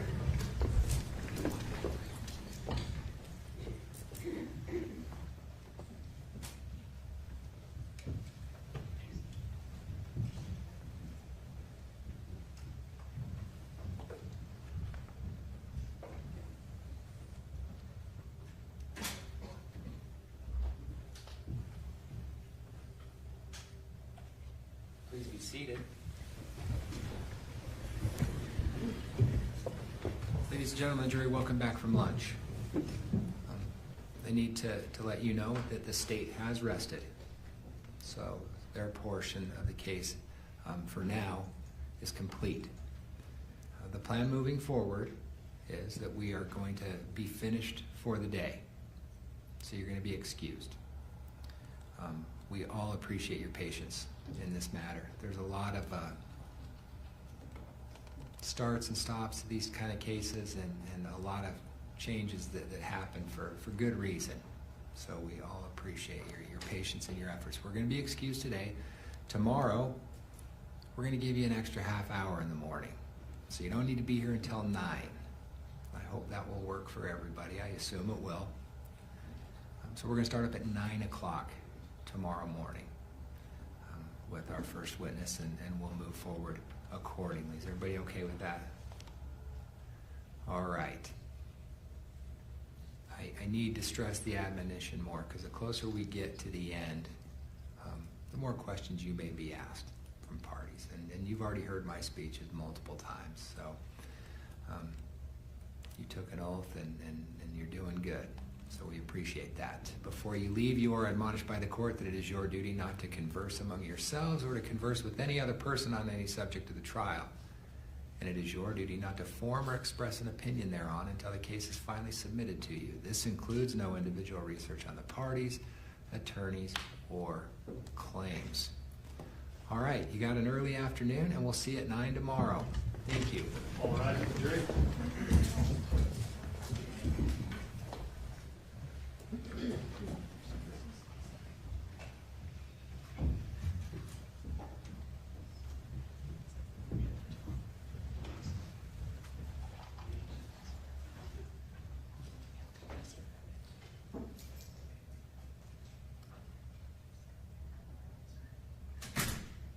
Please be seated. Counsel, anything else we need to cover? Not from defense. Not from the state at this time. All right, everybody have a good afternoon. Be safe. Thank you, Your See Honor. tomorrow morning.